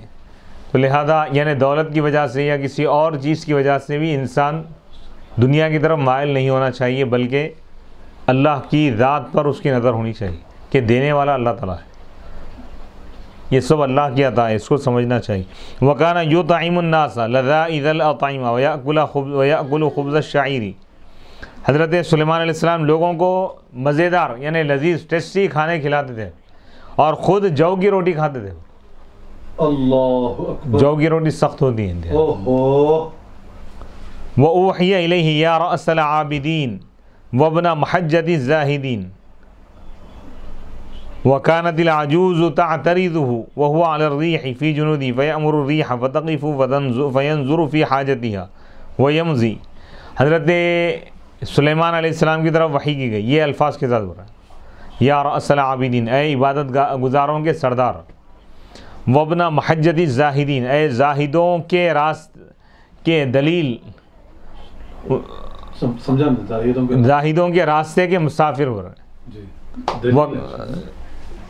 راستے کے مسافر. وکانت العجوز، ایک بوڑھی عورت آپ کے آڑے آتی تھی، یعنی آپ کے سامنے آتی تھی جب کہ آپ ہوا پر سفر کر رہے ہیں، فی جنودی، اپنے لشکر کے ساتھ ہواؤں پر آپ سفر کر رہے ہیں، فضائی سفر، لشکر ہے پورا، لیکن ایک عورت آپ کے سامنے آ گئی تو آپ رک گئے ہوں گے. فینظر، بس آپ رک جاتے ہیں، ہوا کو روک دیتے ہیں، بس ہوا رک جاتی ہے، بس آپ اس کی ضروریات پہ آپ توجہ دیتے ہیں، کیا کام ہے پوچھتے ہیں اس سے، پھر اس کا کام مکمل کر کے آپ آگے بڑھتے ہیں. ہواؤں پر پہنچ گئے، ہواؤں کی بلندی پر، لیکن زمین والوں سے آپ غافل نہیں ہو. سبحان. بہت بڑی چیز ہے یہ کہ اللہ تعالیٰ کوئی چیز دیا ہے، دولت وغیرہ یا حاجت مند اگر آ جائے تو انسان کو چاہیے کہ اللہ کا شکر ادا کرے اور اس کی ضرورت پورا کرے. وَرَوَى أَبُو هُرَيْرَةَ رَضِيَ اللَّهُ عَنْهُ خُفِّفَ عَلَى دَاوُدَ الْقُرْآنِ فَكَانَ يَأْمُرُ بِدَابَّتِهِ فَتُسْرَجُ فَيَقْرَأُ الْقُرْآنَ قَبْلَ أَن تُسْرَجَ وَلَا يَأْكُلُ إِلَّا مِنْ عَمَلِ يَدِهِ. قال الله تعالى وَأَلَنَّا لَهُ الْحَدِيدَ أَنِ اعْمَلْ سَابِغَاتٍ وَقَدِّرْ فِي السَّرْدِ وَاعْمَلُوا صَالِحًا. حضرت داؤد علیہ السلام پر زبور کی تلاوت آسان کر دی گئی تھی. بس آپ اپنے جانور کے بارے میں حکم دیتے سواری کہ اس کو زین لگا دی جاتی تھی، یعنی اس کے پشت پر کپڑا وغیرہ یا چادر ڈال دی جاتی تھی، اتنی دیر میں آپ تورات یعنی زبور ختم کرتے تھے. اور آپ نہیں کھاتے تھے مگر اپنے ہاتھ کی کمائی سے بنا، یعنی محنت کر کے کھانا چاہیے، پیشہ اختیار کرنا چاہیے. یہ بھی انبیاء کی سنت ہے. وَأَلَنَّا لَهُ الْحَدِيدَ، اور ہم نے ان کے لیے، اللہ تعالیٰ فرما رہا ہے کہ لوہے کو ہم نے نرم کر دیا ان کے لیے. تو لوہے سے آپ جنگی لباس تیار کرتے، زرع، وہ بیچ کے آپ اپنا گزارا کرتے تھے. وَكَانَ سَأَلَ رَبَّهُ أَن يَرْزُقَهُ عَمَلًا بِيَدِهِ يُغْنِيهِ عَن بَيْتِ الْمَالِ. حضرت داؤد علیہ السلام نے اللہ سے دعا کی تھی کہ مولا ان کو عطا فرمائے ایک ایسا کوئی کام ان کے ہاتھ کا، کوئی ہنر، یغنیہ، جو ان کو بے نیاز کرے بیت المال سے. بیت المال کا پیسے نہ لیتے تھے، عوام کا پیسہ اپنی ذات کے لیے استعمال نہیں. وقال صلی اللہ، تو یعنی پیشہ اختیار کرنا، حرفت، صنعت، یہ انبیاء کی سنت ہے، عیب کی بات نہیں. کوئی پیشہ چھوٹا معمولی نہیں ہوتا. حلال کوئی بھی پیشہ ہو اگر اس کو معمولی نہیں سمجھنا چاہیے. سماج میں جیسا لوگ سمجھتے ہیں بھائی فلاں بھی وہ کام کر، جیسا آٹو چلانا، رکشہ چلانا، عیب کی بات نہیں. محنت کر رہا ہے نا بھائی. الکاسب حبیب اللہ، جو محنت کر کے کماتا ہے اللہ کا محبوب. سبحان اللہ. چوری کرنے والے سے، دھوکہ دینے والے سے، رشوت خور سے، حرام خوری کرنے والے سے وہ لاکھ درجے بہتر ہے. تو یہ ان چیزوں میں یہ تعلیم دی گئی ہے کہ روزگار کو تم اختیار کرو، بے روزگاری سے روکا گیا. روزگار یعنی کمائی کا ذریعہ، کوئی نوکری ہے، کوئی تجارت ہے، کوئی بزنس ہے، حلال بزنس، حلال کاروبار، جائز نوکری، یہ چیزوں کا حکم دیا گیا. وقال صلی اللہ علیہ وسلم احب الصلاۃ الی اللہ صلاۃ داؤد. اللہ کے رسول علیہ الصلوۃ والسلام فرما رہے ہیں کہ تمام نمازوں میں سب سے زیادہ پسندیدہ نماز اللہ کے پاس داؤد علیہ السلام کی نماز ہے. وَأَحَبُّ الصِّيَامِ إِلَى اللَّهِ صِيَامُ داؤد. تمام روزوں میں سب سے زیادہ پسندیدہ روزے اللہ کے پاس داؤد علیہ السلام کے روزے ہیں. کیا ہے طریقہ؟ دونوں کی تفصیل بتا رہے ہیں. وَكَانَ يَنَامُ نِصْفَ اللَّيْلِ. حضرت داؤد علیہ السلام کی نماز کیا تھی بتا رہے ہیں کہ حضرت داؤد علیہ السلام آدھی رات آرام فرماتے تھے. وَيَقُومُ ثُلُثَهُ. رات کا 1/3 حصہ 1/3 عبادت کرتے تھے. وَيَنَامُ. پھر آپ سدس، اس کا 6واں حصہ، رات کا جو وقت ہے اس کے 6 حصے اگر کر لیے جائیں تو اس میں سے 1 حصہ، یعنی رات 12 گھنٹے کی اگر ہے مثال کے طور پہ، اس کے اگر 6 حصے کریں 12 گھنٹے کے اگر، تو 2 گھنٹے ہوتے جی. تو 2 گھنٹے آرام کرتے تھے. اس کے اگر 3 حصے کیے جائیں تو 4 گھنٹے ہوتے. 12 گھنٹے کے اگر 3 حصے کیے جائیں تو 4 گھنٹے کا 1 حصہ ہوگا. 4 گھنٹے عبادت کرتے تھے، 2 گھنٹے آرام کرتے تھے. پہلے تو آدھی رات آپ آرام کر لی، 6 گھنٹے آرام کر لی، اس کے بعد 4 گھنٹے عبادت کی. 6 گھنٹے نہیں ہے مطلب ابھی تو 2 گھنٹے بول رہے ہیں. پوری اس کی تفصیل جو ہے نا بھائی، آدھی رات آرام کرتے تھے. جی. رات کے یعنی پہلے 2 حصے کرنا ہے بھائی. جی. 6 گھنٹے کے 2 حصے ہو گئے تو 6 گھنٹے آرام کر لیے حضرت داؤد علیہ السلام. پھر 6 گھنٹے اب باقی ہے تو وہ 6 گھنٹوں میں سے آپ 4 گھنٹے عبادت کرتے تھے، پھر 2 گھنٹے آرام کرتے تھے، پھر عبادت کے لیے اٹھتے تھے. وَيَصُومُ يَوْمًا. روزے کی ترتیب کیا تھی بتا رہے ہیں کہ ایک دن روزہ رکھتے تھے. نفل روزے کی بات ہے، رمضان میں نہیں کر سکتے تھے. رمضان میں تو کنٹینیو پورا 1 مہینہ روزہ رکھنا ہے. رمضان کے علاوہ جو نوافل نفل روزے ہیں وہ کس طرح رکھنا؟ ایک دن روزہ رکھتے تھے آپ، ایک دن روزہ نہیں رکھتے تھے، چھوڑ دیتے، ایک دن آڑا. اس کی وجہ یہ ہے کہ کنٹینیو بندہ اگر روزہ رکھے گا عادی ہو جائے گا. عبادت میں مشقت ہو تو عبادت کا زیادہ ثواب ملے گا. ایک دن روزہ رکھا، دوسرے دن روزہ چھوڑ دیا، کھانا وغیرہ کھایا، کھانے کا عادی ہو گیا، اب پھر وہ عادت کو چھوڑ دینا، عادت کے خلاف کرنا، یہ عبادت ہے. سبحان اللہ سبحان اللہ. نفس جو چاہ رہا ہے اس کے خلاف کرنا. دوبارہ سمجھائیے فرضاً کو. یعنی ایک دن روزہ رکھنا، جیسے پیر کے دن روزہ رکھے سمجھو، منگل کے دن نہیں رکھنا، پھر چہارشنبے کو روزہ رکھنا، جمعرات کو نہیں رکھنا، پھر جمعہ کو رکھنا، پھر ہفتے کو نہیں رکھنا. ایسا صوم داؤدی بولتے. تو مہینے میں 15 دن روزہ رکھنا، 15 دن نہیں رکھنا، لیکن 15 دن کنٹینیو رکھنا ایسا نہیں ہے. ایک دن روزہ رکھنا، دوسرے دن نہیں رکھنا، تیسرے دن رکھنا، چوتھے دن نہیں رکھنا. ایسا ایک دن آڑا روزہ کے بعد چھوڑنا، پھر دوسرے دن پہ روزہ رکھنا. ہاں یہ صوم داؤدی ہے. جی. صوم داؤدی ہے. وَكَانَ يَلْبَسُ الصُّوفَ. حضرت داؤد علیہ السلام صوف اون کا لباس پہنتے تھے. صوفی اسی سے ہے نا. صوفی بولے تم سے؟ صوفی مطلب یہ اللہ والا، اللہ والے کو، اللہ اس کے رسول کے احکام پر مکمل طور پہ عمل کرنے والا صوفی. تو اون کا لباس پہنتے تھے. وَيَفْتَرِشُ الشَّعَرَ وَيَأْكُلُ خبز الشعیر. ایک کمبل پہ آپ آرام کرتے تھے. وَيَأْكُلُ خبز الشعیر. جو کی روٹی کھاتے تھے. بالملح. کیسے؟ نمک کے ساتھ، سالن وغیرہ نہیں. اللہ اکبر. والرماد.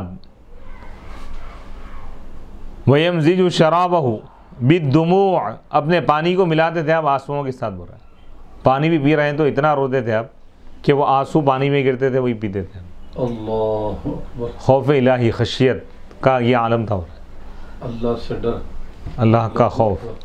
وَلَمْ يُرَى ضَاحِكًا بَعْدَ الْخَطِيئَةِ. آپ سے جب ایک لغزش ہو گئی تو اس کے بعد کبھی آپ کو ہنستا ہوا نہیں دیکھا گیا.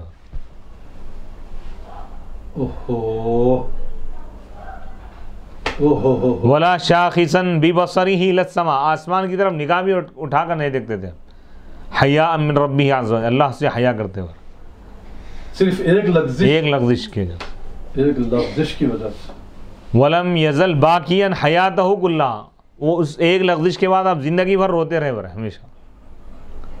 اللہ اکبر. وقیلہ بکا، اور کہا گیا کہ آپ روئے، یہاں تک روئے کہ حتی نبت العشب من دموعی، آپ کے آنسوؤں کا سیلاب اتنا بہا کہ وہاں پر گھاس اگ گئی.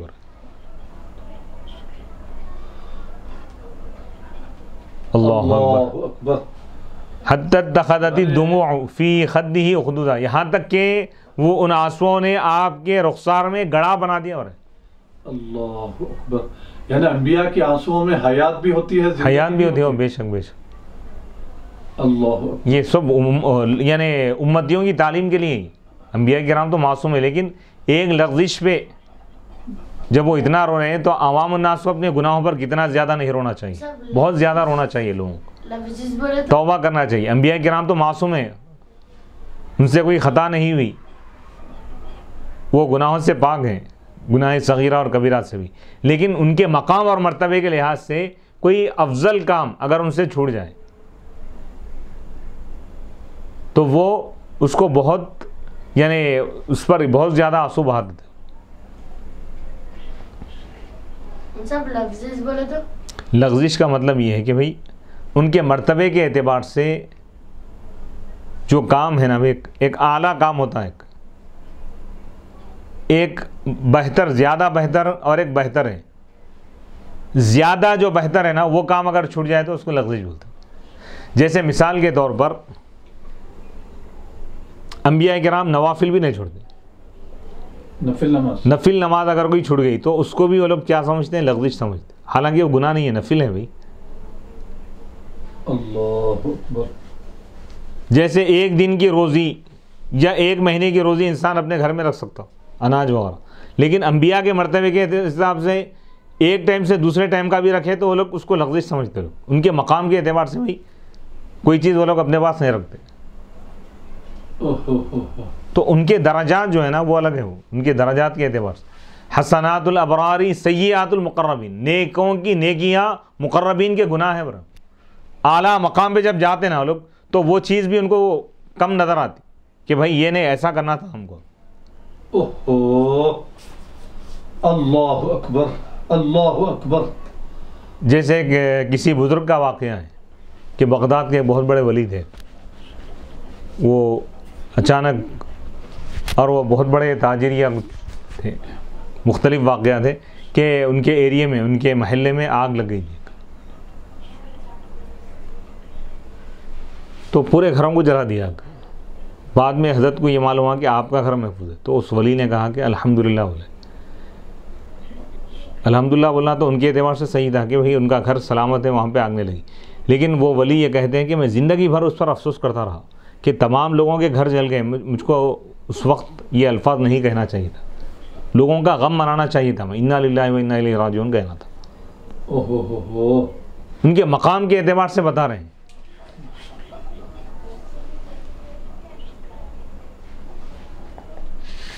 اللہ اکبر. وہ فصل تک لے لیجیے. وقیل کان یخرج متنکرا یتعرف سیرتہ فیسمع الثناء علیہ فیزداد تواضعا. حضرت داؤد علیہ السلام کے بارے میں بتا رہے ہیں کہ داؤد علیہ السلام اپنا لباس بدل کر، آپ بھیس بدل کر نکلتے تھے راتوں میں. بادشاہ بھی تھے نا، فیصلے وغیرہ کیا کرتے تھے. اپنے بارے میں آپ جانتے تھے، ورنہ لوگوں میں کیا تاثر ہے آپ کے بارے میں، پوچھتے تھے کہ بھئی بادشاہ کا کیا رویہ ہے، صحیح ہے یا نہیں ہے بادشاہ. تو جب آپ تعریف سنتے، لوگ تعریف کرتے تھے تو فیزداد، تو آپ کے تواضع میں اور اضافہ ہوتا تھا. اللہ، عبادت گزار نبوی جو عبادت ہے. آج کل جو مسلمانوں میں ایک مغالطہ یہ ہو گیا، ایک گروپ ایسا ہے جو کثرت سے عبادت تو کر رہا ہے، کرنا چاہیے عبادت، لیکن عبادت دو قسم کی، ایک عبادت نبوی ہے اور ایک عبادت شیطانی ہے. اور شیطان بھی عبادت کیا، انبیاء بھی عبادت کی. دونوں میں فرق کیا ہے؟ شیطان عبادت کر کے تکبر کیا تھا، عبادت کے بعد اگر اس کے مزاج میں تکبر پیدا ہو رہا ہے، لوگوں کو حقیر سمجھ رہا ہے، تو سمجھ جانا کہ ان شیطانی روش پہ جا رہا ہے۔ اور اللہ والے جو عبادت کرتے ہیں، عبادت کر کے اپنے آپ کو گنہگار سمجھتے لوگ، عاجزی انکساری میں اور اضافہ ہوتا، تو یہ مقبولیت کی علامت۔ تو کسی شخص کو اگر ہم دیکھیں معاشرے میں کیا ہوتا ہے، ظاہری عبادت پہ لوگ چلے جاتے ہیں، اس کے ساتھ ساتھ اس کے اخلاق کو دیکھیں کہ وہ لوگوں کے ساتھ کس انداز میں پیش آ رہا ہے، عاجزی انکساری ہے، لوگوں کے عیوب کو نہیں دیکھ رہا ہے، لوگوں کی برائی نہیں کر رہا ہے، اپنے آپ کو معمولی سمجھ رہا ہے، تو سمجھ جانا کہ یہ اللہ والا ہے۔ تو انبیاء کرام یہی طریقہ دیے کہ عبادتیں کرتے رہو، اللہ کو راضی کرو، لیکن اس کا مطلب یہ نہیں ہے کہ تم مخلوق کو برا بھلا سمجھو یا ان کو حقیر سمجھو، ایسا نہیں ہے، عاجزی انکساری اپنے اندر پیدا کرو۔ تو انبیاء کی عبادت کا طریقہ یہ ہے کہ بھئی عبادتیں کرو اخلاص کے ساتھ اللہ کی رضا کے لیے، اور اس کے ساتھ عاجزی انکساری کو اختیار کرو۔ تو یہ مقبول بندوں کی پہچان اور ان کی علامت ہے۔ وقیل علی عیسیٰ علیہ السلام، حضرت عیسیٰ علیہ السلام سے کہا گیا، لو اتخذت حمارا قال انا اکرم علی اللہ تعالی من ان یشغلنی بحمار۔ حضرت عیسیٰ علیہ السلام سے کہا گیا، لوگوں نے کہا کہ آپ ایک سواری کو اختیار کر لو۔ آپ حضرت عیسیٰ علیہ السلام اکثر پیدل چلا کرتے تھے، تو آپ نے فرمایا کہ میں اللہ کے بعد اس بات سے زیادہ مکرم ہوں، بلند و بالا ہوں کہ وہ مجھے کسی سواری میں مصروف کر دے۔ یعنی زہد کا یہ عالم تھا حضرت عیسیٰ علیہ السلام۔ حضرت عیسیٰ علیہ السلام کی سیاحت مشہور ہے، سفر کہ بغیر ساز و سامان کے، اسباب کے آپ سفر کیا کرتے تھے۔ یعنی اگر وہ گاڑی رہیں گی یا سواری تو اس کے مینٹیننس میں مصروف ہو جاؤں گا، اتنا ہی وقت میں اللہ کی عبادت میں لگانا چاہ رہا ہوں۔ یہ انبیاء کرام کی روش اور ان کی سیرت ہے۔ وَكَانَ يَلْبَسُ الشَّعْرَ، وہ اونی لباس پہنا کرتے تھے۔ وَيَأْكُلُ الشَّجَرَ، درخت کے پتے کھاتے تھے۔ وَلَمْ يَكُنْ لَهُ بَيْتٌ، ان کا کوئی گھر نہیں تھا۔ حضرت عیسیٰ علیہ السلام کے بارے میں، اَيْنَمَا أَدْرَكَهُ النَّوْمُ، نام جہاں بھی نیند آ جائے آرام کرتے تھے صحراؤں میں۔ وَكَانَ أَحَبَّ الْأَسَّامِ إِلَيْهِ أَن يُقَالَ لَهُ مسکین، حضرت عیسیٰ علیہ السلام کو جو پسندیدہ جو نام تھا، لقب کیا تھا؟ مسکین۔ مسکین کہہ کے اگر کوئی آپ کو پکارتا تو آپ خوش ہوتے تھے۔ مسکین کے معنی غریب، محتاج، اللہ کے محتاج ہے۔ اللہ اکبر۔ وقیل ان موسیٰ علیہ السلام لما ورد ماء مدین، اور کہا گیا کہ حضرت موسیٰ علیہ السلام جب مدین کے چشمے کے پاس آئے، کانت ترا خضرۃ البقل فی بطنی من الحزال، تو ان کا کیا حال تھا بتا رہے ہیں کہ مصر سے مدین آئے تو اس وقت ان کے یعنی دبلے پن کی وجہ سے، لاغری کی وجہ سے ان کے پیٹ میں جو سبزی تھی، جو سالن وغیرہ جو کھائے تھے نا، وہ ترکاری کا ہراپن بھی، گرینری بھی نظر آ رہی تھی۔ اتنے دبلے ہو گئے تھے کہ جو کئی دن پہلے جو ترکاری کھائے تھے وہ ترکاری کا کلر بھی نظر آ رہا تھا اللہ پیٹ کے اوپر۔ یعنی یہ زہد اور تقوی کا عالم بتا رہے ہیں کہ انبیاء کی جو سیرت ہے۔ وقال صلی اللہ علیہ وسلم لقد كان الانبیاء قبلی یبتلی احدهم بالفقر والقمل وكان احب الیہم من العطاء الیکم۔ نبی پاک علیہ السلام نے ارشاد فرمایا کہ یقیناً مجھ سے پہلے جو انبیاء گزرے ان میں سے کسی ایک کو آزمایا جاتا تھا فقر میں مرے، فاقے میں، تنگ دستی میں، غربت میں مرے، اور ان کے پاس یہ فقر زیادہ پسندیدہ تھا عطا سے مرے۔ تمہارے پاس جیسا دولت کا آنا، دولت کے آنے سے خوش ہوتا آدمی، تو حضور فرمائے دولت کے آنے سے جس طرح دنیا کے لوگ خوش ہوتے ہیں، اس سے زیادہ خوشی ان کے پاس غربت کے آنے سے تھی۔ سبحان اللہ، سبحان اللہ، اللہ ہائے ہائے ہائے ہائے۔ وقال عیسیٰ علیہ السلام، حضرت عیسیٰ علیہ السلام نے فرمایا لخنزیر لقیہ اذهب بسلام فقیل له بذلك فقال اکرہ ان اعوذ لسانی المنطق بسوء۔ حضرت عیسیٰ علیہ السلام نے فرمایا ایک خنزیر سے، لقیہ جو آپ کے راستے میں آ گیا تھا، کیا فرمایا؟ اذهب بسلام، تو سلامتی کے ساتھ چلے جاؤ بول کے فرمایا۔ تو آپ سے کہا گیا اس کے بارے میں اب یہ الفاظ کیوں بولے؟ تو آپ نے فرمایا کہ میں ناپسند کرتا ہوں اس بات کو کہ میں اپنی زبان کو بری گفتگو کا عادی بناؤں۔ ایک جانور سے بھی بری بات کرنے کو آپ نے ناپسند فرمایا۔ یہ اخلاق انبیاء ہے حضرت عیسیٰ علیہ السلام۔ اللہ اکبر، اللہ اکبر۔ وقال مجاہد کان طعام یحییٰ العشب، حضرت مجاہد فرماتے ہیں کہ یحییٰ علیہ السلام کی غذا کیا تھی؟ العشب، یعنی آپ درخت کے پتے کھایا کرتے تھے. اللہ اکبر. وکانا یبکی من خشیت اللہ, اور اب اللہ کے خوف سے آپ روتے تھے. حتی اتخذ الدمع مجرا فی خدی, یہاں تک کہ آنسوؤں نے ایک نہر, ایک راستہ بنا لیا آپ کے رخسار میں. جس طرح ندی جیسا بنا دینا, ندی جس طرح ہوتی ہے, نہر ہوتی ہے, جیسا ایک گڑھا پڑا ہوا تھا زمین میں, اس طرح آپ کے چہرے پہ, آپ کے رخسار پہ اس کی ایک نہر کی ایک لائن بن گئی تھی. اتنا روتے تھے. اللہ اکبر. وکانا یأکل مع الوحش لئلا یخالط الناس, آپ مویشیوں کے ساتھ بیٹھ کر کھاتے تھے. جنگل کے جو چرند پرند جو پرندے ہوتے ہیں یا جانوروں, ان کے ساتھ بیٹھ کے کھاتے, تاکہ لوگوں کے ساتھ نہ ملے, تاکہ لوگوں کے ساتھ نہ رہیں بھئی, مطلب دنیا داروں کے ساتھ. وحکى الطبری عن وهب ان موسیٰ علیہ السلام كان يستظل بعریش وكان يأكل في نقرة من حجر ويقرع فيها إذا أراد أن يشرب كما تقرع الدابة تواضعا لله بما أكرمه الله به من كلامه.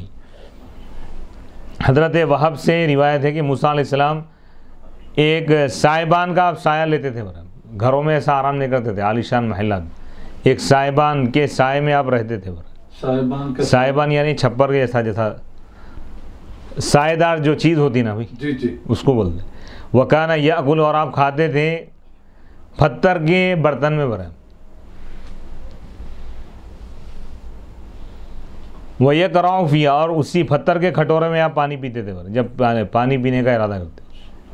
تواضعا للہ, اللہ کے آگے تواضع کرتے ہوئے بھرے, اس چیز کی وجہ سے جو اللہ تعالیٰ آپ کو نوازا, کلام شرف موسیٰ علیہ السلام. وَأَخْبَارُهُمْ فِي هَذَا كُلِّهِ مَسْطُورَةٌ وَصِفَاتُهُمْ فِي الْكَمَالِ وَجَمِيلِ الْأَخْلَاقِ وَحُسْنِ الصُّوَرِ وَالشَّمَائِلِ مَعْرُوفَةٌ مَشْهُورَةٌ فَلَا نُطَوِّلُ بِهَا وَلَا نَلْتَفِتُ وَلَا تَلْتَفِتْ إِلَى مَا تَجِدُهُ فِي كُتُبِ بَعْضِ جَهَلَةِ الْمُؤَرِّخِينَ وَالْمُفَسِّرِينَ مِمَّا يُخَالِفُ هَذَا. بتا رہے ہیں کہ ان کے اور بہت سارے واقعات ہیں. انبیاء کی سیرت کا اجمال اور ایک خاکہ پیش کریں. انبیاء کی سیرت کیا ہے, انبیاء کی زندگی کیا ہے, انبیاء کا مقام کیا ہے, ان کی سیرت کی بلندی کا عالم کیا ہے, ان کے کردار کی بلندی اور پاکیزگی کا عالم کیا ہے, اس کو علامہ قاضی ایاز مالکی رحمۃ اللہ علیہ نے بیان فرمایا. اجمالی طور پر اختصار کے ساتھ آپ نے بیان فرمایا. تو اس سے معلوم یہ ہو رہا ہے کہ انبیاء کرام کی زندگی کتنی مقدس زندگی ہے, کتنی بلند و بالا زندگی ہے, کتنی پاک زندگی ہے. زہد کا کیا عالم تھا ان کا, تقوی کا عالم کیا تھا, خشیت الہی کا کیا عالم تھا, اطاعت اور عبادت کا عالم کیا تھا, تضرع اور گریہ و زاری کا عالم کیا تھا, انابت اللہ کا کیا عالم تھا, رجوع اللہ کا معاملہ کیا تھا, استغفار کا معاملہ کیا تھا, آنسو بہانے کا معاملہ کیا تھا, اللہ کی طرف رجوع ہونے کا معاملہ کیا تھا, اللہ سے لگاؤ اور محبت کا عالم کیا تھا, حلم کا عالم کیا تھا, صبر کا عالم کیا تھا, اور والدین کی اطاعت کا کیا عالم تھا, دنیا سے دوری کا کیا عالم تھا, دنیا سے نفرت کا کیا معاملہ تھا, مخلوق کے ساتھ ہمدردی اور محبت کا عالم کیا تھا, ان کے کلام کی عمدگی اور پاکیزگی کا عالم کیا تھا. تو یہ تمام چیزیں انسانیت کے لیے ایک نمونہ ہیں. جملہ انبیاء, تمام انبیاء کو اللہ تعالیٰ حسن اخلاق کے جو کمالات عطا فرمائے, ان تمام کمالات کو اللہ تعالیٰ ذات مصطفیٰ میں جمع کر دیا. سبحان. تو نبی پاک علیہ الصلوۃ والسلام کی سیرت, حضور علیہ الصلوۃ والسلام کے حسن اخلاق تا قیامت آنے والے لوگوں کے لیے, مسلمانوں کے لیے ایک ہدایت ہے, رہنمائی ہے, امن اور کامیابی اور نجات کا ذریعہ ہے.